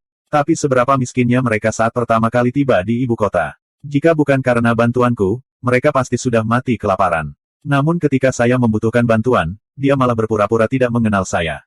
Lagi pula, perhiasan acak apapun yang biasa dia pakai sudah cukup. Zuan berpikir dalam hati, ini adalah contoh kasus kecemburuan setelah seseorang yang sebelumnya Anda pandang rendah tiba-tiba meraih sukses besar. Namun, dia tidak dalam mood untuk peduli dengan hal-hal kecil ini, jadi dia bertanya, kapan terakhir kali Anda bertemu dengan mereka? Wanita yang lebih tua berkata, sekitar setengah bulan yang lalu, kurasa. Apakah mereka pergi sendiri, atau dibawa pergi? Zuan bertanya. Saya tidak punya ide. Wanita yang lebih tua menggelengkan kepalanya. Apakah sesuatu yang aneh terjadi sekitar waktu itu? Zuan terus bertanya. Lagi pula, usia ini tidak seperti generasi selanjutnya. Desas-desus menyebar dengan cepat dari mulut ke mulut, dan semua orang ini tinggal berdekatan satu sama lain. Jika ada orang asing, tidak mungkin mereka tidak meninggalkan jejak. Sepertinya ada kereta yang datang beberapa hari yang lalu. Benar, kami belum pernah melihat kereta sebesar itu sebelumnya, kata wanita yang lebih tua dengan iri. Zuan mengerutkan kening. Kereta jenis apa itu? Apa yang kamu maksud, Agung? Simbol macam apa yang dimilikinya? Wanita tua itu bingung. Grand itu Agung, bagaimana saya menggambarkan sesuatu seperti itu? Zuan memerintahkan beberapa bawahannya untuk menemukan seseorang yang pandai menggambar untuk bekerja dengan wanita yang lebih tua ini dan mendapatkan citra yang baik darinya, untuk melihat apakah mereka dapat menemukan beberapa petunjuk dengan cara ini. Kemudian, dia mengajukan beberapa pertanyaan lagi tentang kehidupan sehari-hari klan Hua. Setelah dia selesai, dia membiarkannya pergi untuk saat ini. Tunggu, Zuan tiba-tiba memikirkan sesuatu saat wanita yang lebih tua itu hendak pergi. Kapan klan mereka mulai berubah menjadi lebih baik? Kapan dia mulai memakai semua hal yang kamu bicarakan? Wanita yang lebih tua berhenti. Dia berpikir sebentar dan kemudian menjawab, sekitar setahun yang lalu, tapi saya tidak ingat tanggal pastinya. Aku tahu itu tidak mungkin lebih dari 1,5 tahun. Zuan mulai berpikir sendiri. Sepertinya Xin Rui telah disuap oleh orang misterius setahun sebelumnya. Ini adalah rencana yang cukup panjang. Di mana rumah tua klan Hua? Dia akhirnya bertanya. Saya pikir itu di Kaohsian, jawab wanita yang lebih tua. Zuan mengangguk. Itu cocok dengan rekamannya. Karena itu, dia memerintahkan semua bawahannya untuk menyelidiki Kaohsian untuk melihat apakah ada yang kembali baru-baru ini. Bagaimanapun, orang-orang di dunia ini cukup terikat dengan tanah air mereka. Jika mereka mengambil inisiatif untuk pergi, maka mereka secara tidak sadar akan memilih untuk kembali ke rumah. Tentu saja, ada kemungkinan besar bahwa kebebasan mereka telah dibatasi. Mereka bahkan mungkin tidak hidup. Dia hanya menyelidiki ini karena dia tidak ingin membiarkan petunjuk apapun pergi. Saat Zuan kembali ke rumah bordir dari rumah Xin Rui, si Jun sudah ditahan dan menunggu di sana. Raungan marahnya bisa terdengar begitu dia memasuki penjara. Kamu, apakah kamu tahu siapa aku? Apakah kalian semua tahu siapa ayahku? Ayahku adalah menteri perang yang hebat di istana. Berhentilah menangis. Tidak peduli siapa ayahmu saat ini. Zuan langsung memotongnya. Orang ini sangat bersemangat untuk menangkapnya dan putri mahkota sedang beraksi. Dia adalah tersangka terbesar setelah Xin Rui. Mata si Jun menyipit saat melihat seragam Zuan. Dia jelas tahu apa yang dilambangkan oleh utusan token emas setelah menghabiskan begitu banyak waktu di istana. Namun, ketika dia mengingat ayah dan kakak laki-lakinya, serta pengaruh klan Si di pengadilan, dia bisa sedikit tenang. Dia bertanya, jika boleh, kejahatan apa yang telah saya lakukan? Bukti apa yang kalian semua miliki untuk menahan saya di sini? Aku ingin melihat ayahku. Zuan mendengus. Semua orang yang datang ke sini mengatakan mereka tidak bersalah pada awalnya, tetapi hal-hal jarang berjalan seperti yang mereka inginkan. Bicaralah, mengapa kamu salah dengan putri mahkota? Dia bahkan tidak menyebut namanya sendiri. Lagi pula, dalam situasi seperti ini, seseorang seperti Zuan sama sekali tidak penting. Target utamanya adalah putri mahkota. Si Jun berteriak dengan berisik, aku hanya mengatakan yang sebenarnya. Kapan saya pernah menganiaya putri mahkota? Petik 2. Kamu, Tuan Libationer telah membuktikan bahwa putri mahkota tidak bersalah. Mungkinkah Anda menanyainya? Zuan balas sambil membanting meja. Ekspresi si Jun menjadi kosong. Saya tidak tahu mengapa Sir Libationer mengatakan itu, tetapi saya benar-benar melihatnya bersama Zuan hari itu. Zuan kesal ketika dia mengingat betapa dilema yang dia alami hari itu karena orang ini. Dia memerintahkan, orang ini tidak jujur. Gunakan penyiksaan. Dipahami, utusan bordir tidak memiliki keraguan. Mereka selalu tak kenal takut, dan tidak peduli pejabat mana yang mereka lawan, mereka akan memastikan orang itu kehilangan lapisan kulitnya. Apa yang dihitung sebagai penjaga gerbang Huang yang sepele? Si Jun mulai panik. Saya tidak bersalah, jadi mengapa saya dipukuli? Kalian semua hanya berusaha mendapatkan pengakuan di bawah siksaan. Zuan tampak agak kesal. Segera setelah itu, cambuk mengaum dicambuk, dan si Jun berteriak kesakitan. Suasana hati Zuan akhirnya sedikit membaik. Kamu memaksakan pengakuan melalui penyiksaan. Aku akan melaporkanmu. Aku akan melaporkan kalian semua karena menyalahgunakan kekuatanmu. Ayahku tidak akan membiarkan kalian semua pergi. Anda telah berhasil mengontrol si Jun untuk plus 888 plus 888 plus 888. Zuan berkata dengan dingin, sepertinya kami belum cukup memukulmu. Orang ini sengaja mempersulitnya di pintu masuk gerbang istana. Jika bukan karena fakta bahwa dia memiliki cukup banyak trik untuk diandalkan, dia mungkin sudah selesai. Kemudian, si Jun bahkan menjebak dia dan putri mahkota. Jika itu berhasil, itu akan menjadi kejahatan yang dapat dihukum dengan pemberantasan klan. Bagaimana dia bisa bersikap lunak pada orang ini? Si Jun terus mengutuk pada awalnya, tapi dia kehilangan kekuatannya segera setelah itu. Dia malah mulai memohon belas kasihan. Tolong berhenti memukulku. Saya akan berbicara. Bukankah itu cukup? Zuan berkata dengan nada menghina, saya hampir mengira Anda adalah orang yang cukup tangguh. Sepertinya kamu hanyalah seorang pengecut yang tidak berdaya. Petik 2. Kebencian melintas di mata si Jun. Dia berpikir dalam hati, jadi bagaimana jika Anda seorang utusan token emas? Tunggu sampai aku keluar, ayahku akan memastikan kamu mati berkali-kali. Anda telah berhasil mengatur si Jun untuk plus 999 plus 999 plus 999. Zuan mencibir saat melihat poin rage yang masuk. Dia tidak repot-repot mengekspos si Jun dan mengisyaratkan yang lain untuk pergi dulu. Kemudian dia bertanya, bagaimana kamu dan Xin Rui bertemu? Xin Rui, mata si Jun menyipit, tapi dia dengan cepat memulihkan ketenangannya. Pembantu istana 100 bunga. Saya memiliki beberapa kesan padanya sejak saya berada di istana untuk sementara waktu, tetapi kami tidak memiliki banyak interaksi. Kami tidak benar-benar mengenal satu sama lain. Zuan menjawab, oh. Kalau begitu mari kita lanjutkan dengan siksaan. Dia memanggil bawahannya kembali sambil berkata, Tuan Muda Si, utusan bordir memiliki banyak cara berbeda untuk mendapatkan informasi yang kami butuhkan.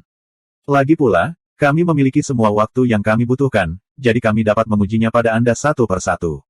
Petik 2. Dia hanya ingin menakut-nakuti orang ini dengan metode intimidasi yang dia pelajari dari pertunjukan dan novel yang dia baca, tetapi begitu dia belajar lebih banyak tentang metode penyiksaan utusan bersulam, dia menyadari bahwa itu adalah yang sebenarnya. Ini adalah para profesional sejati. Mereka benar-benar mencontohkan apa artinya mengharapkan kematian. Tidak, mata si Jun dipenuhi dengan kengerian. Dia tinggal di istana, jadi bagaimana mungkin dia tidak tahu tentang metode utusan bordir. Lupakan tentang memuji mereka satu persatu, dia akan benar-benar hancur hanya dari satu saja. Saya akan berbicara, dia memulai, tetapi begitu dia berbicara, pintu tiba-tiba terbanting terbuka. Kemudian tekanan yang menakutkan menyebar keluar dan sebuah suara berteriak, siapa yang berani menyakiti anakku?